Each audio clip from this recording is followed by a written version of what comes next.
Hey, hey, what's up, guys? Happy Friday! It's Friday, April 3rd, my birthday. New birthday stream. It's my birthday. We'll also say free ones. Let's say birthday free ones. And then we're also going to say new box break. And we're going to say Cobalion looks good. I don't think I need to advertise the lightning break because it's literally about to go off. That lightning break is going to finish. It's got one spot left. So I do think someone's going to finish it.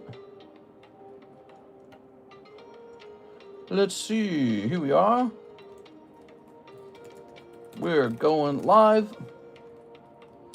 We are going live for April 3rd, which is Friday. Ooh, my birthday's on Friday. Maybe I should skip the evening stream or something. All right. I was talking to Karis about that, about potentially moving the stream over to nighttime. She really doesn't care. I can just do what I want. So I'm still just deciding. You guys like the idea of it being at nighttime again.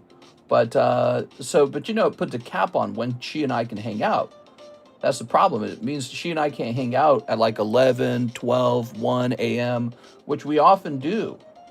That's a very common hangout time for us. And, you know, the earlier she goes to bed, the earlier she wakes up. So she wakes up in the morning, and I'm still sleeping because I went to bed at 3 or 4. So that is the troubling, tricky part that we can't seem to get right ever. It's very tricky. The way we have it now, we go to bed together. It's kind of nice.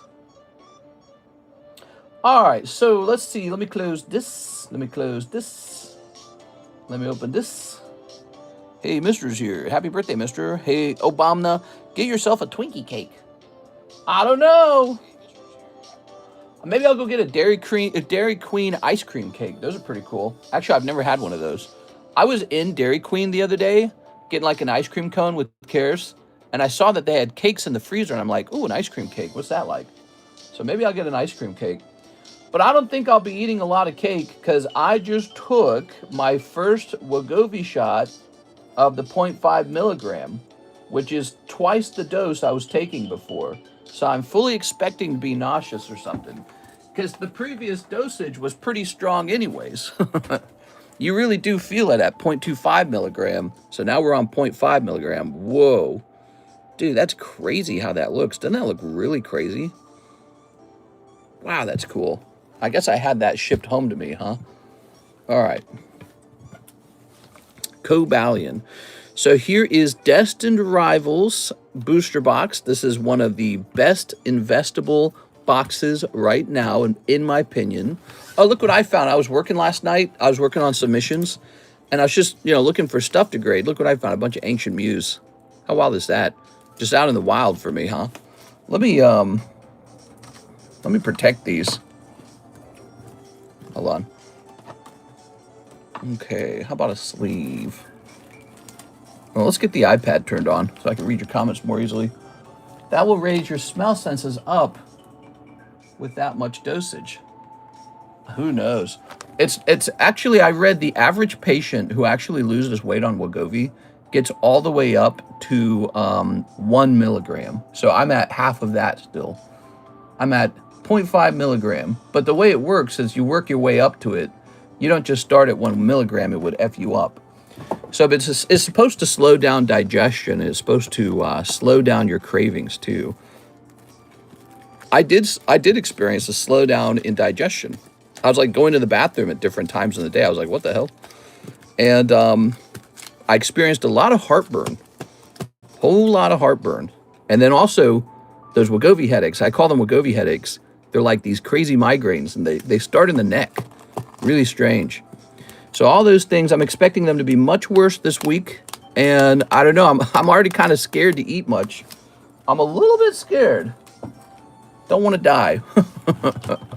It won't kill you, but it'll make you really unhappy if you're just like trying to eat while you're on it. So, you know, I don't want to be punished for eating.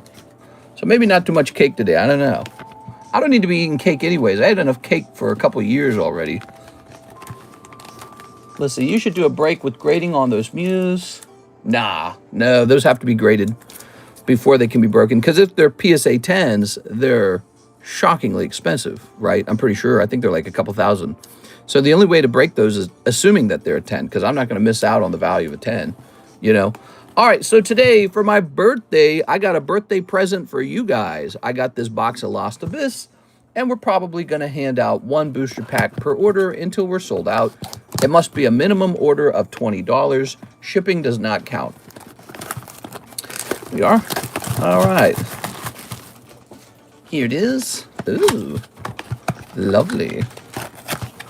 So these are my birthday bonuses for you guys. What is that worth? Like, that's got to be like a $50, $60 giveaway or something. I don't know. It's got to be at least 60. Don't I sell these for 3 or do I sell them for 2? Let's go ahead and add me to the giveaway list now. Let's see. I'll try to keep up with the ever so generous Mark J. Valerian this week.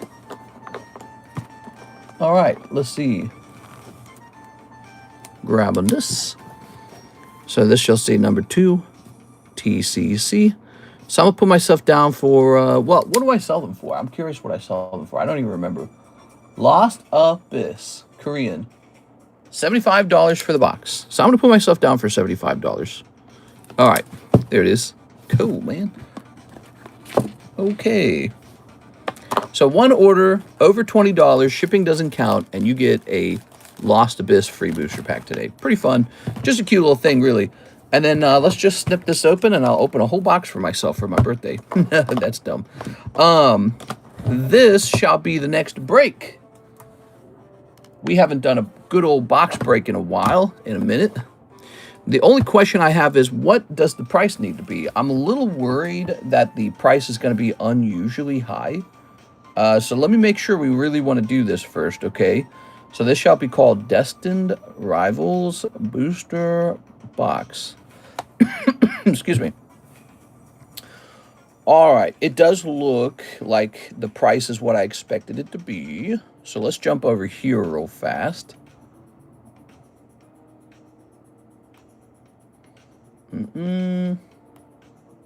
Oh, perfect. It works out to 1 in 20. That's a big one. That's a big break. So we're doing 1 in 20. Remember, I pay the taxes on my side. That is a part of the calculation, okay? So when you check out, there's no tax collection at checkout. So the price of this box includes those damn government taxes. But also processing fees. I have to pay about 3.5% to PayPal. Most people do pay with PayPal. So we love our ZELLE guys, but most people are doing PayPal. All right, there we go. We have a new box break. That is the Destined Rival box break. Now, the rule is, whoever pulls it, you get to keep it sealed automatically. So we assume you're going to want it sealed. But you can also immediately open it. So if you're somebody who just wants to open it, go for it. But you're going to have to tell me that you want to open it. If you're someone who wants to leave it sealed, that's fine. Automatically, we leave it sealed. Okay, that's the rules for this. That's what makes the box break special. You're not getting just booster packs. You're getting a sealed product. Really good stuff, guys. And, yep, if you pull it, you'll owe $15 shipping because this will ship by itself in a quality box for something quite a bit heavier than the usual shipment. But you won't mind paying $15 because that brings your total cost of the box up to $55. You will be ecstatic if you pull this. Let's place it down over here. Very good. Happy birthday. Thanks, guys. Make sure you're drinking enough water taking that stuff, says Murad. Thanks, man. That's a good advice. Yeah, we speculated that maybe the migraines was a lack of hydration. I know for a fact it's not that lack of hydration. I forced myself to drink a lot of water, now still getting the migraines. It definitely is digestion. My body is sensitive in some way where if digestion's going poorly, I get a headache. And it explains so much. Because I would get these random headaches sometimes. I would talk to you guys about it. I realized there was like a pattern to it. If I eat like this food or that food, headache time. My brother, he was allergic. He had a lot of allergies. My brother did. One of them, his name was Jacob. And I probably just share that trait with him, but it's probably not as severe in me. But if I ever have like a food that, maybe my body doesn't like it as much, it triggers a headache. So Wegovy triggers headaches for me. Pretty interesting. Ooh, look at that. That was in one of these things, huh? This is some kind of booster pack protector. It's not very strong, not like our booster pack protector that we had. I gotta get more of those, huh? Could have been selling those the whole time. Let's put this in a baggie. I appreciate this guy shipping me this sandstorm pack in such a powerful holder, though. That's good. Smart. Make sure I'm drinking enough alcohol? Is that what you said? All right, this one's on you, bro. Here's a little Gym Heroes, huh? How do we disassemble this Gym Heroes? Now, we already have a break going for Vintage Booster Pack. Ew, is that hair? Gross. We already have a break going for Vintage Booster Packs. We've got a Jungle Booster Pack break going. But these are for the future. I'm actually a really big fan of these Sandstorms. Here it is. Okay. This used to cost $2. Just crazy. Every time I see it, always crazy. Okay. Now, I don't really like it when they put them into these holders because I'm not convinced that the holders fit the booster pack properly. Guess I grabbed a couple of these, huh?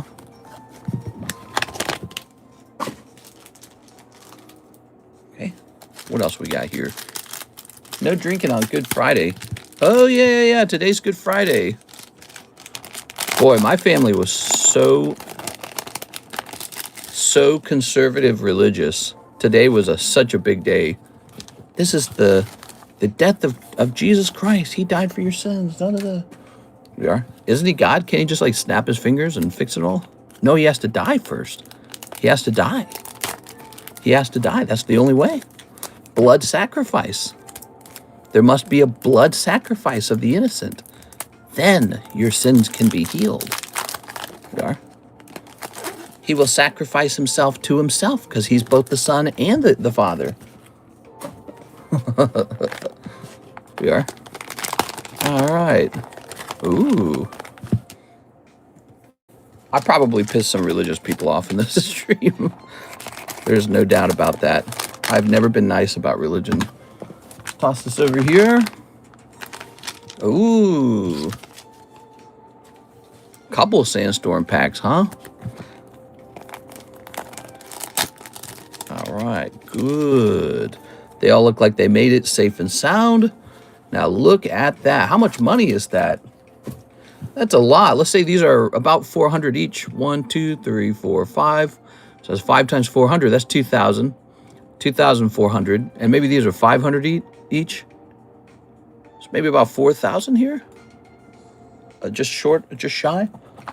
Hey, TCC, don't mock my God. I'm sorry. 1, 2, 3, 4, 5, 6, 7, 8, 9. There we go. All right. What I meant to say is I'm pretty sure God told you to give me money. Put the money in the basket. Your sins will be forgiven. Let's see, we get these. Throwing this over here. I think we need more sleeves. Be right back. I'm getting sleeves.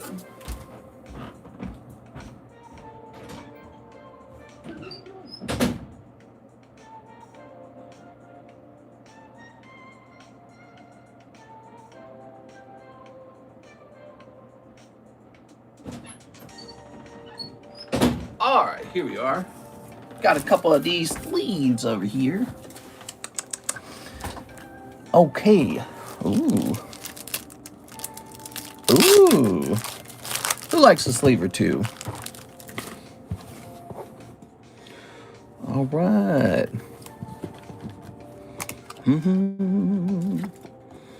Oh, yes. So there's a little gym challenge. So before I start opening all your orders, of which I'm sure there's many queuing up, hundreds of orders, thousands must place an order. I'm going to get these all prepped up for storage. I like to have them stored a certain way. Very uniform. Everything in its place. Or my skin gets itchy. I go, those need to be organized. Not really. I'm not the most organized person, actually. We are. I'm a little bit organized. There we go. You know what really drives me nuts, though? When I pay thousands of dollars for product from Japan and the Japanese vendor rips me off. Now that sends me into a tailspin. All right. All right. Good. A couple more. So we have to do a quick update on Discord. Now that it is the next day, we got to get some of those slabaways updated. Love from India. India! How's India doing? Child Goku is pure of heart. He'd be a good sacrifice. Ah, yes, we must sacrifice a child. Isn't that one of the Old Testament stories? God's telling, like, Isaac or something. I don't remember their names. God's telling the one guy he needs to, like, kill his son. And the guy's like, oh, sure, I'll do it. Whatever you say, God.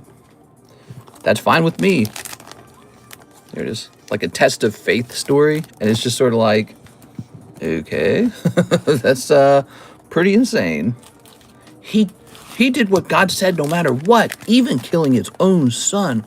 Whoa! I need to be more like him. I'm so impressed.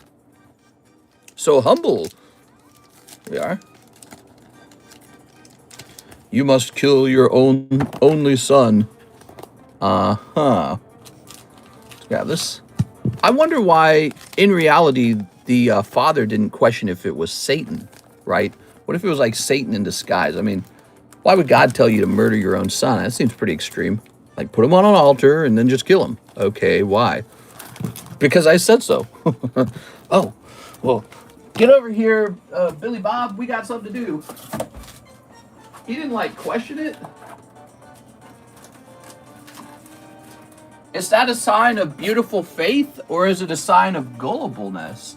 Right? Like, some guy can pop out of the clouds and he'll get you to murder your own son. That seems like you're gullible.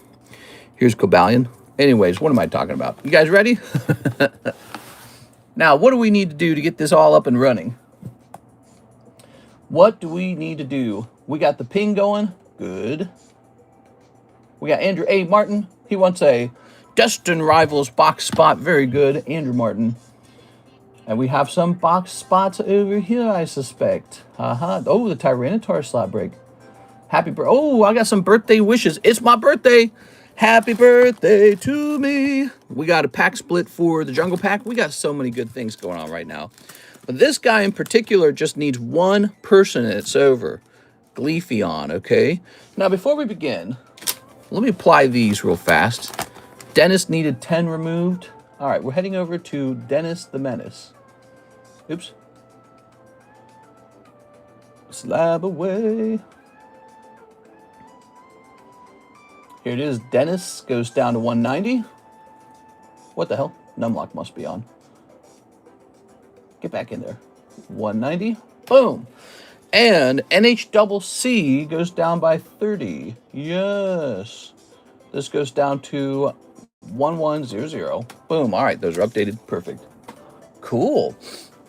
I just leave it alone. Abraham was going to sacrifice his son Isaac. Oh, I was close. His son's name was Isaac.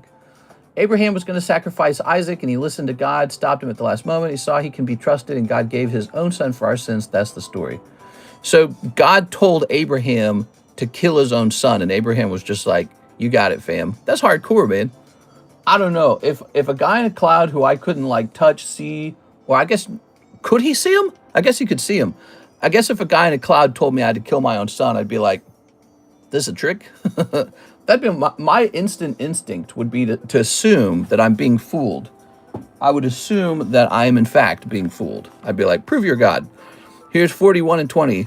Prove you're God and not like some fallen angel or some crazy thing like that. And if it really was God, I'd be like, why the hell are you telling me to kill my son? Like, is that what you're all about? But that would be a normal reaction. I think most people would do that. Here's Andrew Martin. But Abraham had faith. I think that's the point of the story, is you're supposed to be like Abraham or something. There's a lot of stories like that where it's like they fall apart under scrutiny like really fast. You go. Scrutinize it for a second and you're like, yo, that's crazy stuff.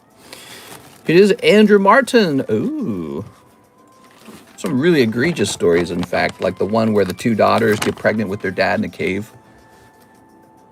All right, we're going to say boosty box. Okay, this is going to say Box break. Ooh. Oh, all right. First one in. Happy birthday, Mr. World. Happy birthday to us. We're a million and thus. Or do it and then say, God told me to do it. People will call you crazy. Right, of course. Right, you're going to jail or something, or whatever they had back then that was the equivalent of jail. Like, somebody was going to tell on you, right? Like, this guy just killed his son. I don't know if they had jail, but I'm sure they had, like, a tribe where they said, we don't do that here. What the hell? Got at the very last moment. It's a prank, bro. Yeah, essentially. Oh, I was kidding. Really? Because I was about to do it. Imagine having built up the emotions to actually go through with that. It's pretty extreme when you truly scrutinize it. You're like, this guy was going to do it. Like, he'd reached a point where he's ready to kind of slit his own son's throat. Like, okay. Beatrice Moniz, can I get a spot in the Sleepy Tyranitar? Here he is. Sleepy Tyranitar. Here it is. Every time I say Sleepy Tyranitar, I just think of Trump saying Sleepy Joe. There it is. All right. Guess that's what branding does to your ears. You hear something and then you connect it to something else. 12 out of 19. Oh, you know what's crazy about the Tyranitar versus the Charizard? I think they're tied now. So it's anyone's game, despite the fact that Tyranitar had a higher start. His start was heavier. Okay, now wait a second. We're supposed to be giving away free booster packs. Andrew Martin gets this booster pack. Here you go, Andrew Martin. Andrew Martin. Mister on the big screen, my family says hi. What? Hey, how's it going, family? Woo! This is Six's favorite place to hang out and save up money. All right, one cold one for you, Andrew. Miss Beatrice. Beatrice, the family. All right, we'll snip this.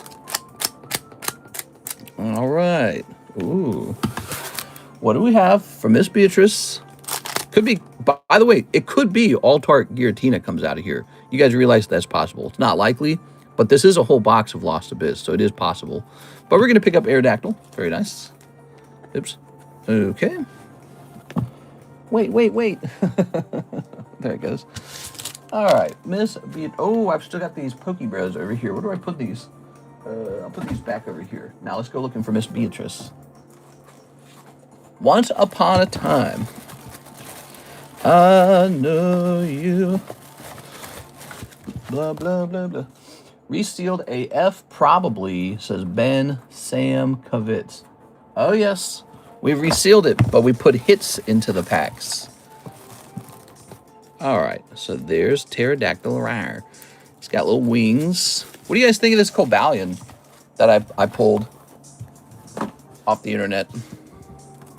Future Break, maybe? He looks cool as hell, man. I wanted to show him off because I think he's going to be a Future Break. Okay. Just got here. Me. Oh, yeah. Get us to 40 likes. We have the Mark giveaway, too. Well, should we run them both? You know what? I'm just going to run one giveaway this stream. It's going to be the Lost Abyss giveaway. Let's not rush through everything. We got to make it stretch and last. Christine, I need a new bag for Gem Volume 3s. Oh. I heard Six's family wanted to buy her some booster packs or something because they were feeling so sorry for her, recent foot surgery. They said, you know what? You really deserve a sweet treat, Six. Here, let us get you a couple gem packs or something like that, or like a break spot. We are. That's what I heard anyways. Don't ask me where. People will say anything for clout. I'm trolling. What? Well, you also get this. There you go. So you get one of these. Now, that's the bonus. That's the birthday bonus. For my birthday, I'm giving away a box of cards to you guys. Just to be chill. Here's Mimikyu. Here's the doggy. Here's the other doggy. A lot of dogs in Pokemon. I guess it makes sense, though. There's a lot of dogs in real life. All right. Unfortunate round. Nothing came out of Lost Abyss. And you did get a lot of hollows, but you didn't get any stamped cards out of the gem round. So that's a cold round. Yay, my turn. I have various vintage Japanese hollows. Should I grade them with tag or PSA? PSA seems to be taking forever. PSA is definitely not super fast. You can't blame them, though, can you? I mean, think about how busy they are right now. Pokemon's going through a big boom, and they're probably just flooded with orders. It's all going to come crashing back down, right? Like, eventually, things are going to get normal again. This is not normal, like the demand for cards and all that. I would not call this how the world is going to work forever. So it's going to slow down at some point, and that's going to wash out a lot of, you know, would-be Poke scalpers, rip and flippers, and myself, and, you know, card grading companies are going to be like, well, we got to downsize. So, you know, we're in a special time period. Cards are exploding. It's a growth moment, right? And the growth will be followed by slow decline as people go, okay, I spent every dollar on Pokemon, now I need to sell them. Okay, I graded all these cards, now I need to get rid of them.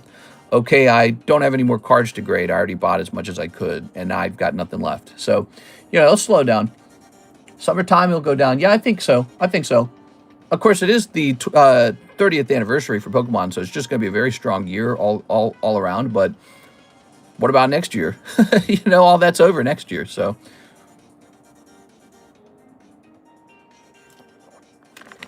sent you a birthday gift. Don't need packs. What?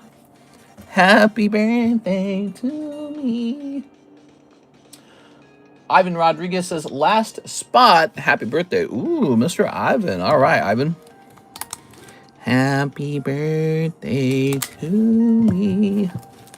Good looking there, Ivan.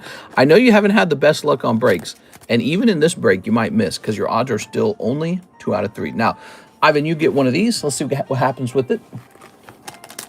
Loki been wanting one for a very long time. Here we are. All right. Boop. Here's Dragapult. Ooh. Kind of like Catapult, but with drag instead of cat. Wow. Pokemon's so creative. Ah, you've got a baggie over here. So that's it. The lightning break is done. We like the lightning break. It tends to be a very short break. It's just 5 spots. Obviously, $40 of the break was just this star spot. So we like to do the star spot on these little short breaks because it helps the slower slabs move. 1, 2. 1, 2, 3, 4, 5. All right. Very good. So we're going to grab one of these, and we're going to grab one of these. And we need 3 more cards. Very nice. Have you received 100,000 YouTube plaque yet? Plaque? Yes. I received that. It is my second one. I own 2 of them. I own one for the TheCardconomist, and now I own one for the TheCardconomist. My total sub count between both my YouTube channels that I built, 230,000 subscribers. So I've been a busy bee ever since I started being a YouTuber. You can't see it because when I started doing Pokemon, I split off into a brand new channel and started from scratch. Huge mistake. Should have never done it. Should have kept the original channel. I actually feel sad about it all the time. Should have just kept the original channel and converted it over to Pokemon. That's what I should have done.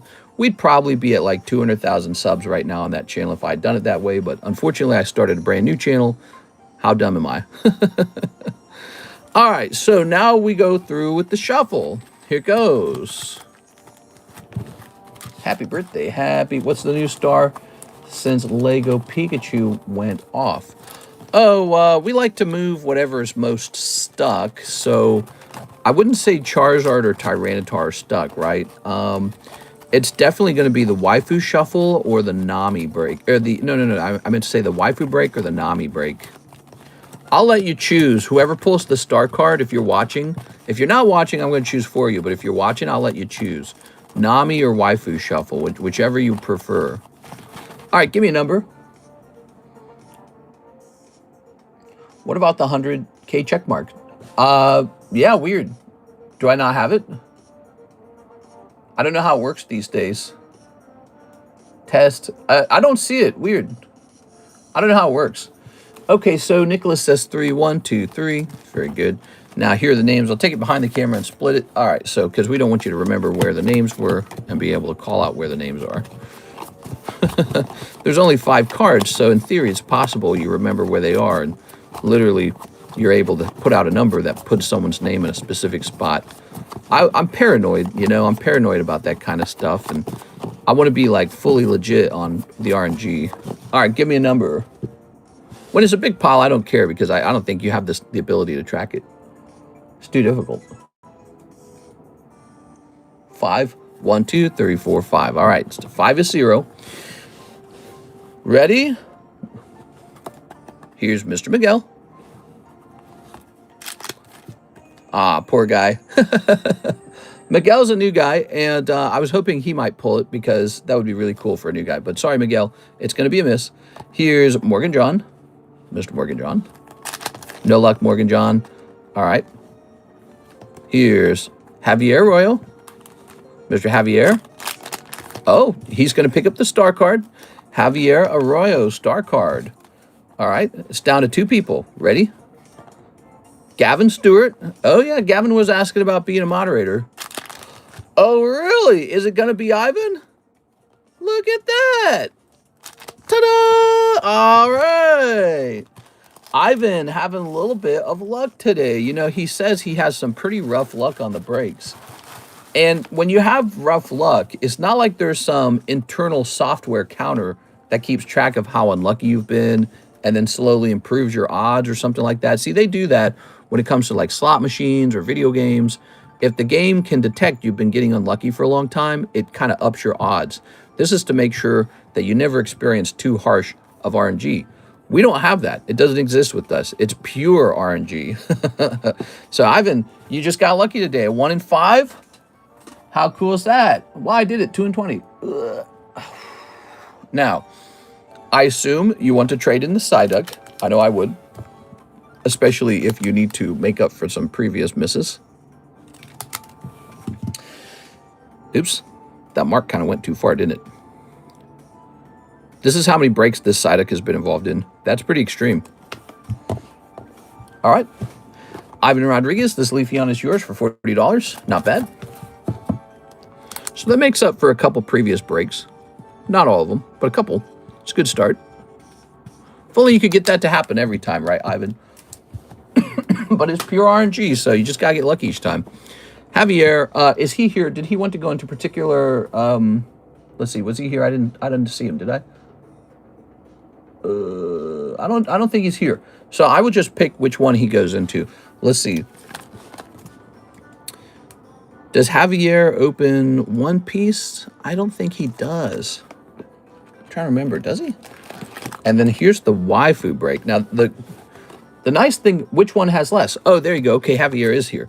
So if you look, this has 8 spots left. This one has 22 spots left. So this one's closer.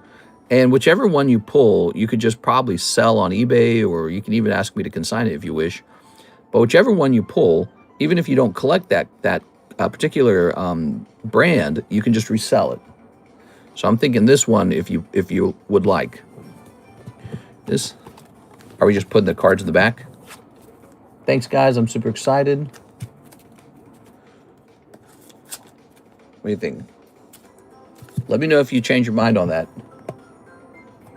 He's trying to make a decision. I'm gonna wait for him. I'm gonna wait for him. You make a decision. I don't care whichever one you want. If you think about the Nami manga has a long way to go, but if you happen to get lucky, it's a bigger flip. This one is, you can place this one up on eBay. We based the price around a last sold price for this card. The Gunnar card, you got it. Okay. That was why I was thinking was the smartest move myself. That's why I chose it. But I realized maybe you prefer One Piece. I wasn't sure. All right, that goes up to 4 out of 11. And so now there are 7 spots left on the Gunnar card. Hey, that's a card of culture and respect. Very nice. So the Waifu Shuffle moves, or the Waifu Break moves forward by 1. All right. So let's jump over here for a minute. I'm going to hit refresh. This one is 25 minutes old. And let's see. Happy birthday. I think this is from Jacob Chickering. Jacob, you donated $30 to me. Is that right? Do you want me to do something with that $30? Like, do you prefer for me to open something? It is. Ooh, or is that just like a birthday gift for, I don't know, like dinner or something? Tyranitar sublist go off, question mark. No. That's still very close. Let's see. Here it is. Mega Tyranitar. One spot remains. Your gift? All right. Well, I'll use it on a birthday cake or dinner or something like that. Okay. I appreciate it, man. Jacob Chickering. You know what? I'm still going to put you on the donations list, too, because we like to know how much people have given. Here it is. All right.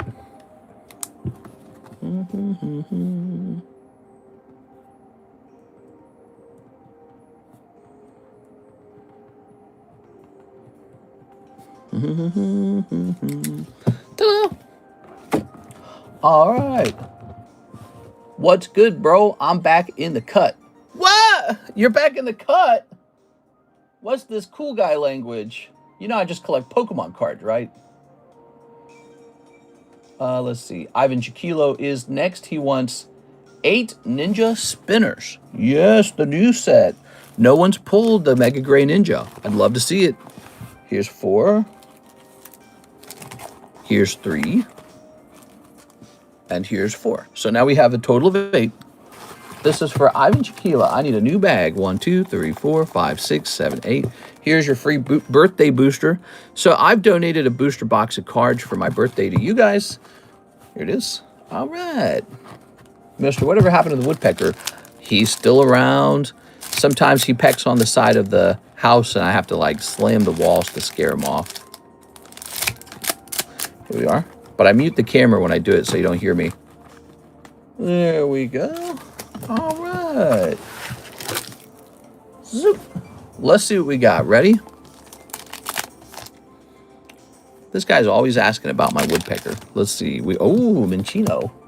Listen, man. Boop. Here's... Oh, the frog called Froakie. Very nice. Oh, I made more junk packs last night. I was doing a whole lot more sorting. Oops. Here's Perzerker. All right, you got a Perzerker out of your lost abyss. Here's Del Fox or something like that. Daphne. Here's Deoxys non-hollow.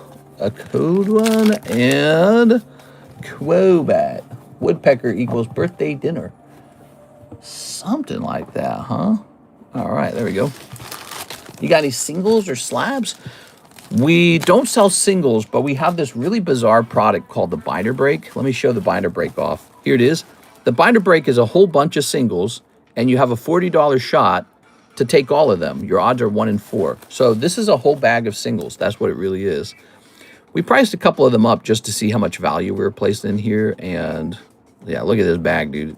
It's a ton of stuff. It's a lot of stuff. Lots and lots and lots and lots and lots and lots and lots and lots and lots and lots and lots and lots and lots and lots and lots. Lots back here. Some 25th anniversary stuff. Some Old Maid. And some Disney. That was the last thing we put in there, was a little bit of Disney. So it's a pretty fat bag at this point. $40 to get in there. You know what's crazy is I think the pulls in here are actually more generous than the typical jumbo pack break. The jumbo pack break, you don't usually walk away with as much. All right, Mr. Ivan, let's grab your bag. What if I just want that McPikachu? I'm afraid I don't sell that separately. I only want the good ones. I get it, man. Well, you know, if you really want that too, you don't need me. They sell those online. You can just go buy those online. So it's not, you know, anyone can just go buy those online. I offer something that you can't buy online. That's what's interesting. Oh, yeah, you said new bag. I offer something that you can't buy online. That binder break is a unique product. You can't find it at eBay. You can't find it at a card show. You can't find it at a card shop. You have to have a person who sits down and hosts a break. So this is really kind of a breaks channel, and it's what we specialize in. I've been doing it for 7 years. We just do a really good job. That's it. So you can have a bit of fun that way. And again, you never need to buy cards this way. It's just if you like RNG, if you like opening boosters. Booster packs are an RNG product, for example, right? If you like taking a chance at something rather than buying it outright, you're going to find a lot of that over here. We are. Like this Mega Tyranitar break right here, right in front of your eyes. See these two Tyranitars? Really, it's the Tyranitar month, isn't it? Because you got Sleepy Tyranitar, He's got 7 spots left. And you got this amazing Shining Tyranitar. So you can pull this guy right here for 40 bucks, if you can believe it. $4,000 card, you can pull him for 40 bucks. Now, are your odds good for that? No. But it's going to happen for somebody. Somebody, I don't know who, will pull this for 40. That's what's cool about the channel. We do stuff like that. Dang, I remember when break started. I feel old. It's been a while. 7 years, guys. It'll be 8 years in November. So November's on its way. Let's see. Javier Arroyo, 1 Sleepy Tyranitar spot, 1 Leafeon spot. Ooh. So the Leafeon's over. If you want, you can hold on to that 40 bucks while we choose a new lightning break. Card number 1. We ought to put something new into the binder break, huh?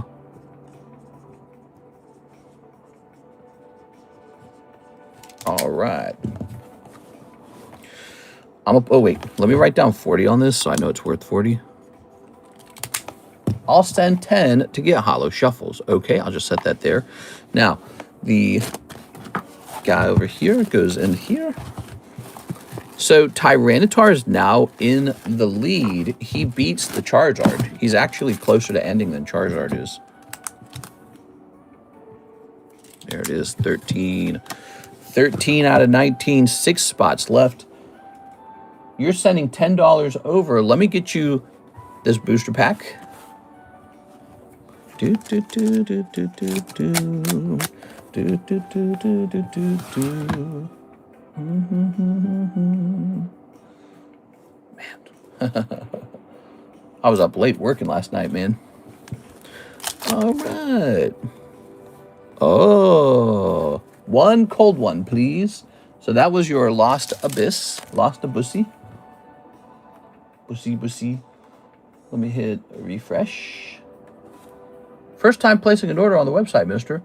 You giving it a try? I don't think it's too hard. People seem to like the website.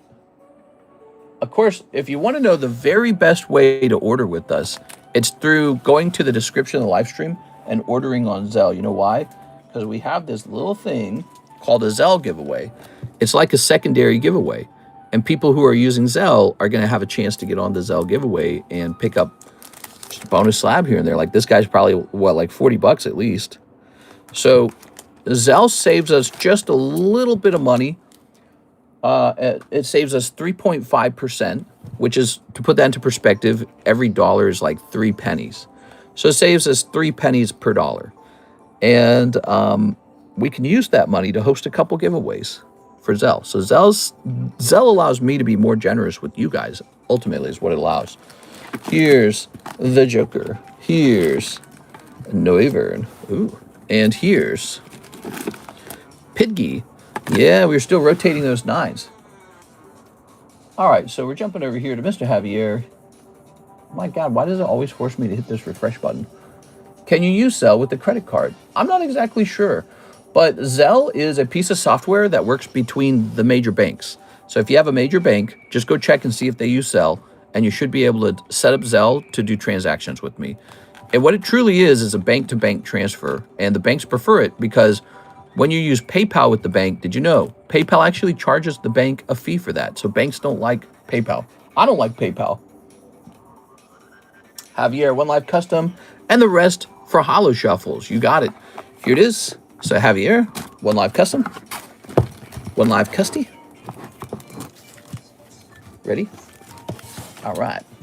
1, 2, 3, 4.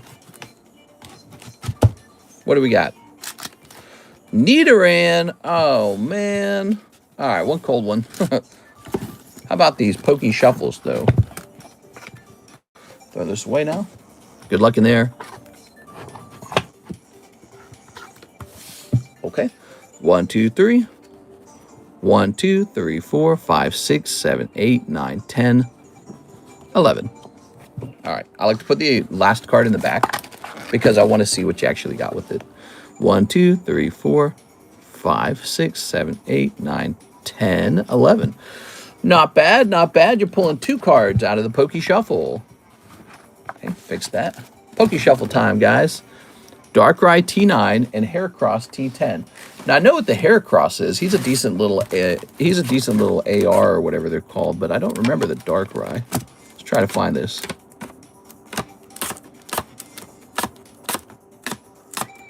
Let's see. It's hard to hold all these. There's so many cards in here. Wait, this isn't it, right? Oh, that's Magikarp. Okay. Here it's Heracross. So he's 45. So you're pretty good right there, right? 45 immediately catches you up to the 50 that you spent. Oh, and the Darkrai. Okay. There we are. We have a Darkrai and a Heracross. Now you must choose. Do you keep them or do you re-roll them? Or do you re-roll one of them or do you re-roll both of them? It's Lucas Queding. I was here yesterday, says Lucas. Banks don't like getting charged a fee, but the banks like charging fees to their customers. Yeah, I mean, that's business, right?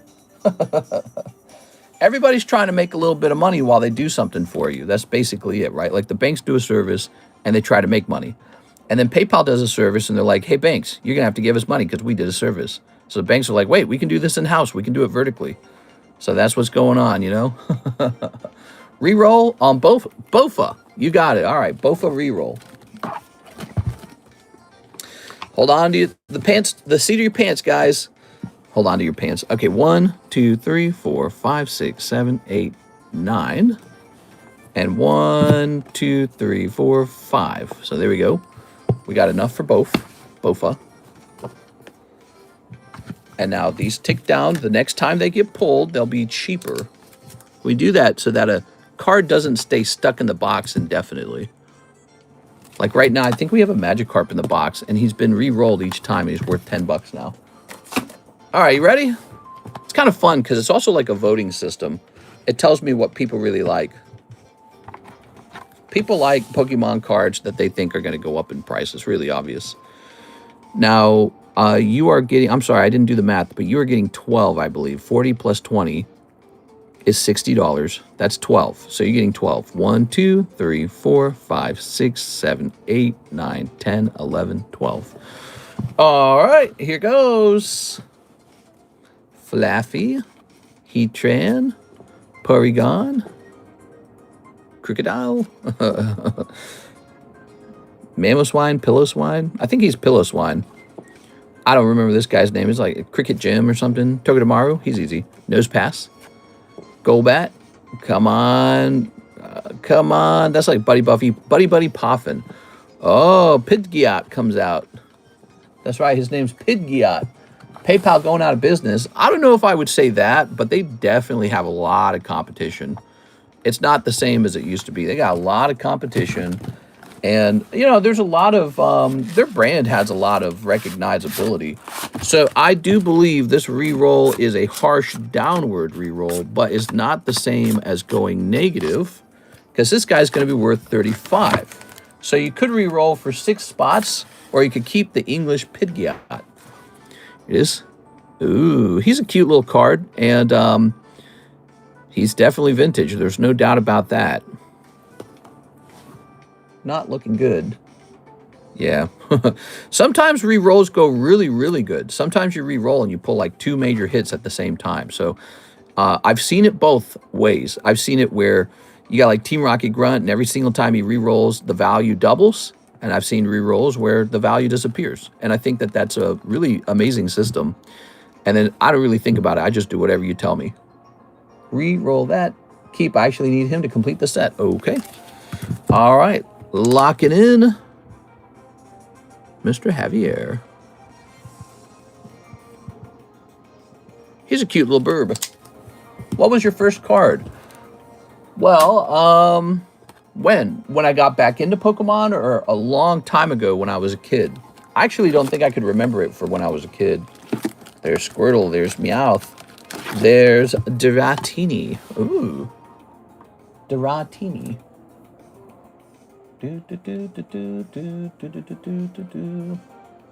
Who's next?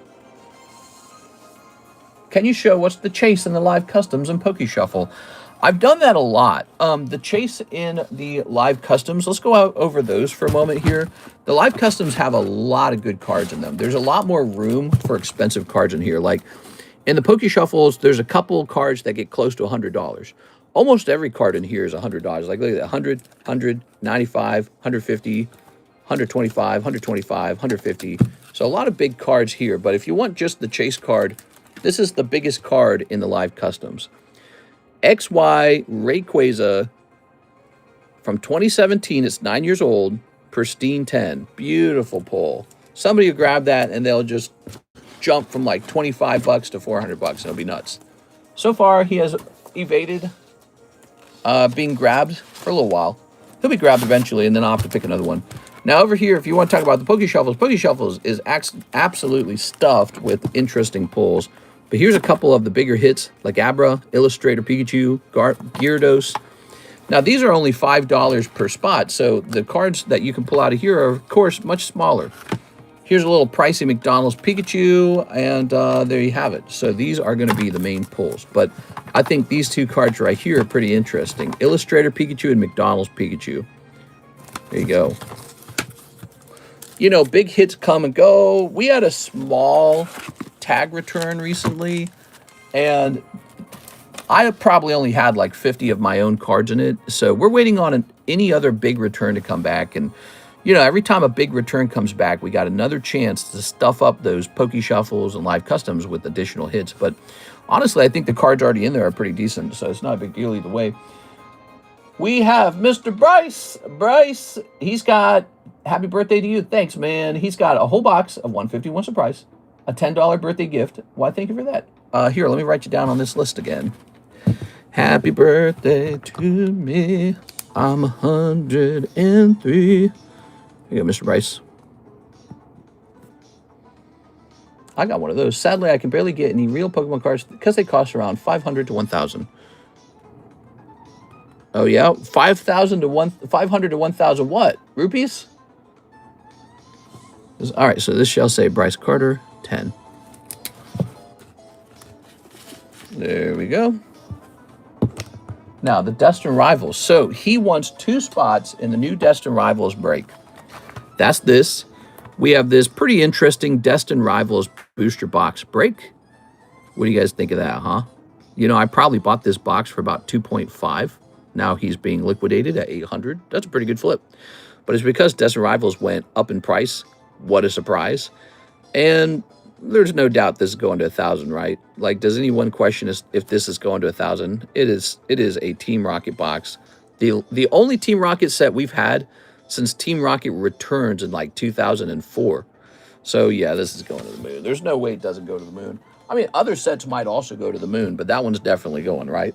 That's why I love it so much. 2 spots in there. Good luck. Remember, there's 20 spots and only 1 person pulls it. So it's going to be pretty rough in there. Be prepared to lose your booty cheeks in that break. I know it's exciting, but only one. There can only be one. So you're signing up, Mr. Bryce, to say goodbye to $80. I always tell people that so that they prepare for the pain. It's because it is painful to miss. And then one person will be screaming and going, Mom, look, I did it. We're up to 3 out of 20 now, I think. Destined for the moon. What is the bounty break? Oh, the bounty would have gone off. Oh, my gosh. You know, I think this will be the last round of the bounty as we understand it. We should run the bounty differently. I was not even keeping track of who pulled what. Look at this. This would be the March bounty. And I didn't even notice that it was over. And look how many people were in it this time. Alicia, Michael, Sarah, Edward, Brandon, Diane, Sarah, Shahir, Sarah. So not a lot of people in there. We recently changed the rules so that you actually have to pull what's considered like an actual chase card. But number 1, it's hard to keep track of. And number 2, I don't have any exciting prizes for it. So this will end up being $200 worth of just like slabs that we're going to pull out of the box. I haven't found a way where the bounty system makes me feel like it's affecting sales. That's basically what has to happen. So let's say we have a bounty of $200. I have to believe that that bounty triggered an additional $200 worth of sales, or let's call it sales margins. If it doesn't trigger that, then the bounty is kind of pointless in the end, isn't it? Instead of running a bounty, I could just lower the price of the booster packs. Do you see? So if I want to increase sales at the cost of $200, I can just lower the booster pack price. We don't have to have a bounty. In fact, there's a bounty inside of the booster packs. It's called the chase pull. So instead of being like, oh, you should buy my expensive booster packs, and if you pull a hit, you also get a bounty, I can just say, oh, look at these Destiny Rivals booster packs. Let's make them $1 cheaper. You know, something like that. So bounties have always kind of confused me. I don't know how they fit in, but I'm open-minded to them. I think I just have to find a formula that really works. So that's going to run, but we're not done with Bryce's order here. Let's run Bryce's order. Yeah, missed 2 of my hits in that break. Of course, if you're talking about yesterday, that would have been new for April, but I don't think we're going to run it for April. We are. That has been my decision. Ho-hum. Make it so. The bounty has been this thing that I constantly forget, and it just, you know, I feel that the reward for opening packs is whatever you're pulling out of the packs. I think a bounty would make sense in some sets where the odds are really bad, or maybe in another set where maybe like the chase card is not that good, and so we're like bolstering it. That could make sense. Also, I feel like the bounty would make sense for people who had very bad luck, not people who are having very good luck. Like, how does that make sense? Let's say like you open one booster pack and instantly pull out like a $200 chase card, like a big signature card. Why do you get a bonus for that? It should be the guy who opened like $200 of booster packs and pulled nothing. He should get a bonus. He should get a shot at a bonus. See what I'm saying? So, you know, we should have like a reverse bounty for people who are on the unlucky side. Don't you think? There should be like a reverse bounty, like a global reverse bounty.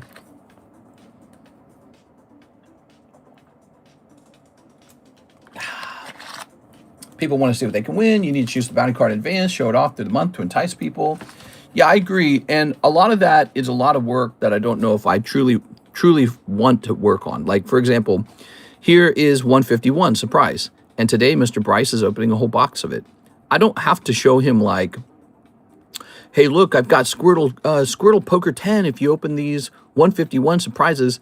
You know why I don't have to do that? Because this set already contains Pikachu Gengar. And if I want to increase sales in Pikachu Gengar set, I can lower the price and you'll go, wow, that's a great price. So again, I don't quite know how bounties truly fit in. I know people do them. I know they do it because they're, you know, trying to get attention. They're trying to get more customers, all of that kind of stuff, right? But for me, they don't logically make sense. Now, let's say Perfect Order, right? Let's say Perfect Order is this set that doesn't have like the best chase card. Maybe I could get like this vintage Charizard card and say, hey, you know, if you pull this card out of Perfect Order, you also get Charizard. All of a sudden, Perfect Order looks like a much better set to open. But that will only make sense if I need to actually sell a lot of Perfect Order, which I don't. I only bought a little bit of Perfect Order. So you can control whether a set needs to sell or not based off of how much inventory you took on. So I don't even need to motivate people to buy Perfect Order. I just buy a lot of the actual good set. This set has Gengar Pikachu. That's what people chase. So again, I'm just trying to figure out how bounties truly should fit into things. And I get it why other people do it, but I don't think that is necessary. Ooh, Kangaskhan comes right out of there. What could make a lot more sense to me is maybe like a system where if you get very unlucky consistently, you go into this sort of like second chance system, and the second chance system has like a $200 card in it or something like that. And then if you get pulled in the second chance system, you suddenly reverse your luck, and now you're a very lucky guy. Or maybe you break even, or maybe it's not so bad. So again, that was another thing that never really made sense to me about bounties. It's like, here, pull this chase card and we'll give you a second chase card. Why does that guy deserve a second chase card? He's having good luck. How about we get some good luck to the guys who got nothing? So I would like to do something like that. And I don't even want to use the word bounty. I'd love to use a different word because I hate that word bounty. Something about bounty is like annoying. It's too like whimsical or something. To entice the community, I guess, going to a live where I'm not ignored. It was a second chance bag you had last month. I was in it. A pity system would be nice. Doesn't have to be crazy. It could just be a one. Yeah, so like a pity system to me actually sounds way more inviting than A pity system sounds better than a bounty system that just piles more rewards on top of the guy who has the most luck, don't you think? All right, here we are. In fact, when we were running the bounty, I feel like that's what we were turning it into anyways. Like, I remember Mr. Shahir had some tough luck on the prismatics, but I was saying, oh, we'll count this card and this card as a hit and put you in the bounty. And then he actually did end up pulling like a slab out of the bounty. I was like, oh, thank heavens, that's good. You know, because I was going, he's not getting enough value out of those prismatics. Now, did we already open up your Lost Abyss? Did we already open up his Lost Abyss? I don't think we did. We got to get him a Lost Abyss. Thank you, Mr. Bryce, for the birthday wishes and the $10 donation. I'll be sure to go out to eat or something. Maybe not tonight, probably on Saturday. I'll go out to eat for my birthday. I'll take Karis with me, okay? Ooh, Drapion. All right. Boop. Very good. So this will be the last bounty in the style that we have been doing it. It was a, what was our idea? It was like a global bounty, and it goes to the guy who has like good luck. And I don't think I want to do that anymore. I think that that's a bad system. Mr. Bryce, but maybe we should have some sort of pull system for people who have very bad luck. And that should be defined some way. I don't know how to define it. Let's see, Mr. Bryce. Let's see. It should be a second chance slab, 9 or under. You can simply do a formula of open X amount of packs to get one free. Yeah, stuff like that, exactly. Here we are. I just want it to be like impactful. Like I want it to matter, you know. I want it to improve something that's not working. You know, like if you're running a bounty and you're saying pull Pikachu Gengar and you get Charizard as well, well, you didn't fix anything. People are happy when they pull the Pikachu Gengar. So adding that Charizard on top doesn't really, it's like not required for them to get happiness out of their order. They already got happiness. But how about the pile of guys who didn't get the Pikachu Gengar? How about that? How about those guys? Those guys are suffering. Happy payday. Hey, what's up, Edward Cornelio? Happy Friday. So, before we move on, let's go ahead and hand this out. You guys ready? This is the March bounty. So, I'm going to shuffle it up. I didn't pick the card out for the March bounty, and this will be the last one. So I'm just going to grab some goofy ass slabs and be done with it. All right. I think we need something that makes me feel more satisfied. You know, this is like designing a game, isn't it? It's like game design. Literally, it's like game mechanics. We're trying to find a way to make the game feel a little more fun, a little more rewarding. Oops. All right. Give me a number. Bro came straight for the free ones. Free. Like the video. A day stream? What is this? We've been doing day streams. What do you mean, what is this? Ooh. We might head into starting streams at 11 p.m., guys. What were we doing before? We were starting streams at like 2 a.m., and I called it the overnight stream. A 1, a 2, a 3. There it is. Boom. Shahir! I think he had one card in here. Somebody get him. Where's Shahir? Wow, Shahir. What he did. He had one card in there. I am happy he pulled it because, again, that guy got kind of cooked in the prismatics. We watched it. It was pretty rough. So he's, you know, he wasn't pulling the Umbreon or the God Pack, but we were putting bounty spots in there for him anyways. And again, that was effectively done to give him a second chance at a hit because we perceived it as too unlucky. That was the whole idea. And I like that system better. March bounty, Shahir. And this was done, it's the 64-minute mark. Boom. All right. So now we just have to pick out what he actually gets. What should Shahir get for that? Let's see what we have on the table. Doopa-doopa-doopy, a scoopa-doopa-doopa-doopy-doo.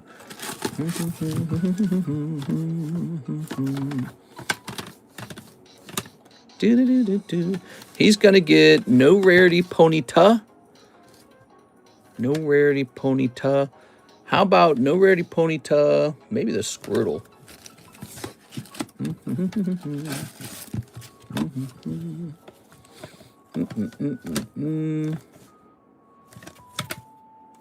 Looking at all my options. Give me a second.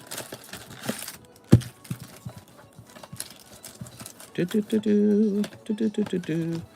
we're going to do this. You're going to get no rarity Ponyta, Squirtle, that's 150, and Professor Oak, that's 200. All right, there we go.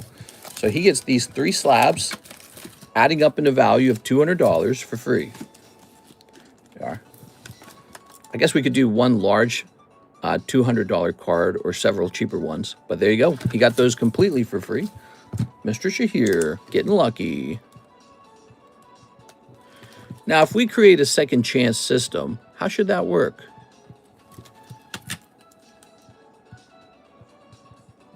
Okay. Whole lot of tag slabs. Sheesh. Yeah, I like tag. Tag and PSA are my favorite right now. Do you guys like tag? I'm all up into tag, man, because they got the nicest looking slabs. All right, well, I think they're increasing their price, are they not? I'm pretty sure tag just increased their price. So I think you're going to see a slowdown of tag grading. Did they change it for me, or am I doing the same price?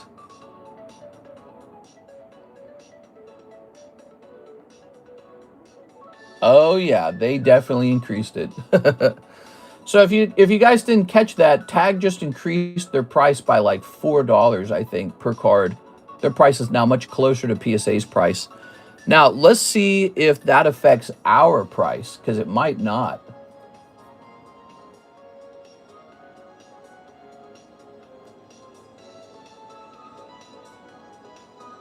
Nope, it appears that we get the same price as before. Wow, I'm a pretty sexy middleman now.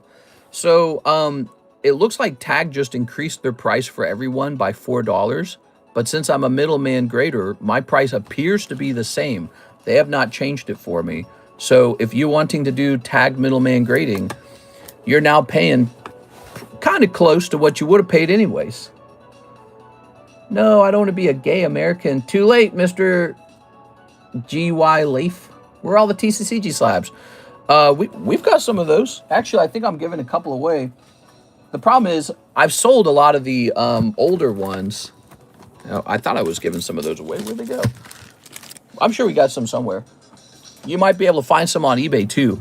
But we haven't done any TCCG grading in a long time. It's still available. I will have to personally encapsulate each Cardconomist card, but we charge a whopping $45 per card. So I kind of do that because I don't want a lot of work encapsulating. It's all done by hand by me. What I was supposed to do was train Alexis on doing the encapsulation, but I can't convince her to do it. It's clear she's not interested. So, you know, I've given her a lot of options, but I think she's just not interested. So I have the option to hire a different guy to do encapsulations. I just don't know how that would work, because then he would only do encapsulations and Alexis would be doing the shipping. So that would be 2 split jobs, not a lot of hours. It's really just a little side job then, you know, so it's kind of tricky. If she wanted to give her job up to this other guy, or if I hired a new guy, let's say, then he could do encapsulating and shipping. And now he's looking like he's getting some serious hours. But yeah, I don't know. Maybe we just keep it. Maybe just don't focus on it for now, because we do our rip and ship stream, and I think that's kind of where the bread and butter is right now. I would take a Pikachu card from a sewer than giving you coins. What are you talking about, bro? I'm sorry. He's won every month. No, that's not true. Shahir's not won every month, but he did win a number of months. You're right. I think he won like 3 times. He's been very lucky with the bounty. He only had 1 spot in there. Ooh, is this shipped? Hold on, wait a second. Ooh, our February tag submission is on the way back. Submission date February. Ooh, is it just my cards, or is it your guys' card too? It starts out with, oh, I believe it's just mine. It's 100 cards. Starts out with Old Maid. That's how I know it's probably mine. So it's a lot of Old Maid. It looks like I've graded up a whole fresh batch of Old Maid cards. So that's what this submission was all about. And then it looks like it moves off into, are they ARs? What is this? Scarlet, some 151. I'm just curious what's in this submission. I'm not really looking at the grades. Dark Phantasma. What's a Dark Phantasma? I don't even know what that is. Oh, Parasect, duh. I'm sorry, it's a card set, duh. 151. Looks like it's all just random stuff all over the place. Rocket Zapdos. McDonald's collection. Fui Coco. A couple McDonald's cards. Here's a McDonald's Pikachu. So we're getting a couple McDonald's Pikachus. So I submitted a number of the McDonald's Pikachus. Those are coming back. Let's see. Trick or Trades. A couple Trick or Trades coming in. Mega Evolution pre-release staff 999. I got killed, dude. I got killed. All my pre-release staff cards all graded 9. Son of a bleep blop. Giratina half deck Dust Noir turned into a 10. The Giratina got a 10. Damn. Let me show you this, guys. Let me show you this. Oh, that looks good. Wait, is there a way to see it like even better? Where's those let me close that. They give you hold on. Isn't there a way to see it in a much better way? No, I don't want to do that. I want to see it like I was trying to upload it to eBay. Do I have to open it?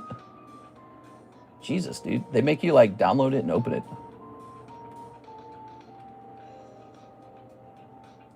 Hold on. This is much harder than I thought it would be. There it is. All right, let me show you it. That looks great. I don't know what this is going for now, but I'm betting it's like a $1,000 card. Let me show you. Oh, yeah. That's holographic, so that's coming back. I'm just going over my grades real fast. I won't take too long on it because I know we got to get back to the orders. Double Blaze Snorlax. That's that Japanese Snorlax, isn't it? Oh, man, that's great. That is so lucky. What a great grade. Let's see what else. Heatwave Arena, Grass Deck, Sandshrew. Looks like I got some random grass decks done. A couple more Trigger Trades, Pokemon Go, VMAX Climax, the Fire Deck, 9-9, Zapdos. It looks like I'm just kind of grading some stragglers, literally. It looks like, wait, is there a Charizard in here? It looks like I'm grading like stragglers. Oh, we got a Charizard 10. All right, anything else that's interesting? 9999999. Like a million 9s, by the way. I don't know if you guys knew that, but they do not hand out a lot of 10s. It's mostly 9s. All right, Clefairy. Here's a Shanks from OP9 PSA Magazine. What is that? It says PSA Magazine. Ooh, what's this worth? This is some kind of magazine promo. Look. That got a 10. I got that from PSA's magazine. Is that right? Monkey D. Luffy. Team Rocket Houndoom. Glory of Team Rocket got a 10. And Team Rocket Tyranitar got a 10 as well. That's nice. So it looks like some of my favorite cards managed to snatch a 10. So that'll probably arrive in like 5 days. Maybe a little faster, maybe a little slower. Next up, we got William Wafter. 5 Korean Black Bolt. You got it, William. 5 Korean Black Bolt. Black. Those PSA exclusives went up a bit from being a pro member. 1, 2, 3, 4, 5. Yeah, I don't remember when or how I got mine, but I do get those PSA magazines. And looks like I got lucky. Mine graded 10. Those do not always grade 10. Those One Piece cards, they're often off center or got some other goofy problem. All right, here's your free card because it's my birthday. I'm handing out some free boosters. Mr. William Wafter. Anyone want to card battle for Naruto Tops? If you guys want to do a gym break for a Naruto Tops, I'm prepared to set that up. We do have a gym break right here waiting to go off. It's Darkrai. We need one more person, $25. Here it is. Can you use a separate card that says second chance when doing the breaks to win a slab that's 9 or lower? I see what you're saying. I see what you're saying. Put this in here. I see what you're saying. It's an interesting idea. I guess that's a way that we can add an additional hit to the, yeah, that's a way we could add an additional hit to the breaks. Maybe make the breaks feel slightly more rewarding. Here we are. Can you say free Sinnoh? Free Sinnoh. Here's this. When did you start this YouTube channel? A while back. This was originally a music video, not music video, but a music YouTube channel that I started when I was working on like TheCardconomist, and that channel was blowing up, and we had like 100,000 subscribers over there all of a sudden. What I started to do was I was working on a second YouTube channel where I would upload music that I knew was copyright free, because my concept was that I could build a whole library of copyright free music, and I was really good at looking up copyright free music. So that's how this channel started. It was originally just going to be a music channel where I had a whole library of copyright free stuff. And, you know, so I had this concept that if I find a good copyright free song, I'll upload it, I'll use it in my video, and passively I'll make a little bit of money off of it. That kind of worked. I actually did make some money off of some of these copyright free songs. Like, I could show you that if you wanted. Do you guys want to see that? Is that funny to you? William Wafter, let's grab your bag. You didn't need a new bag, did you? William Wafter. Here it is. You said free Japan from Americans. No! Yeah, Stranger Think went on to actually make some money. I think that's the best example. And it shows you that if you are very good at managing a copyright-free YouTube channel, maybe there's a little bit of money in that. Somebody probably does it better than anyone else, and they probably do make some money. Let's go to analytics. And how do we look this up, actually? Revenue. How do I look up the top revenue? Maybe I can do it better on the computer than my iPhone. Let me go over here. Advance Wars Days of Ruin full soundtrack. The AI channels make a ton of money right now. Yeah. I mean, anyone who is skilled at the internet can make some money. Okay, I see the subscribe count has improved a little bit there, Mr. Mike Side. What do you think of that? We got to get those numbers up, those rookie numbers. All right, so if we put this under lifetime, and then we scroll down, what do we got?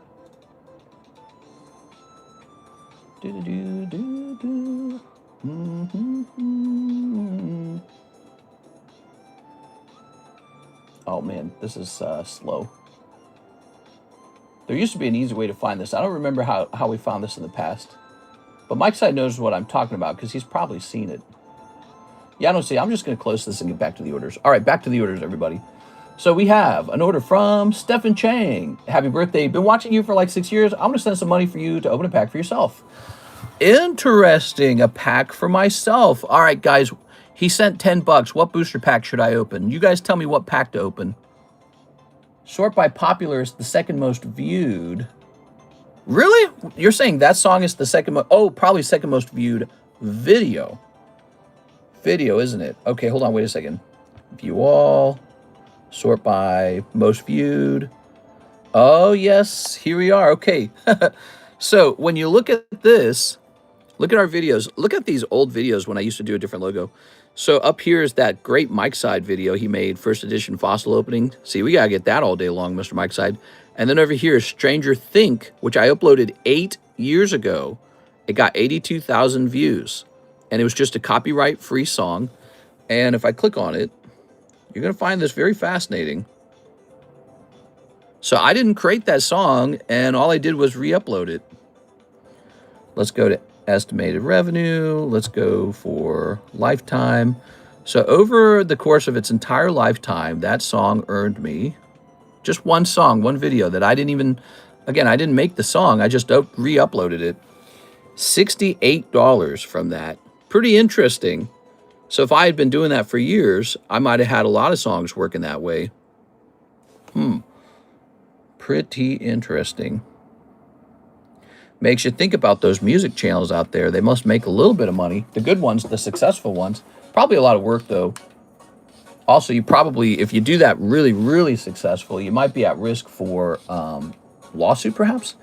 It's your birthday. Celebrate with a big pack. Big pack, huh? Big boofty. What do you guys think?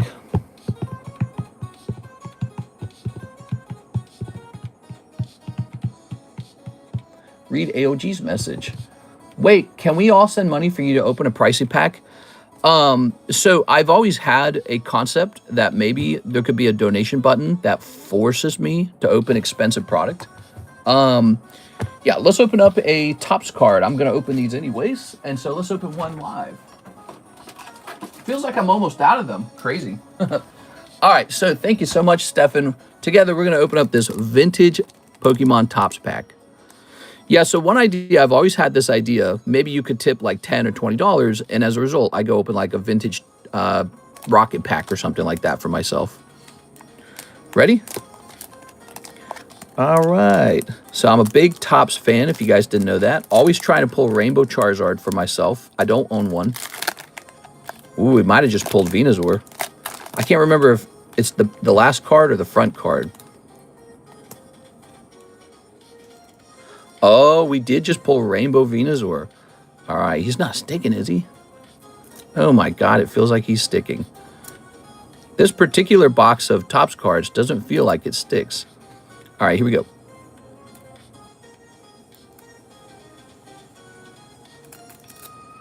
Oh my God, dude, it's so good, but look at that top.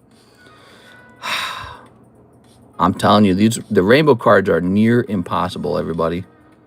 Bro. You know, what was special about this particular box is it wasn't very sticky. And so I held it to the side and I said, I better get some of this graded. Unbelievable. So that'll be like a 7.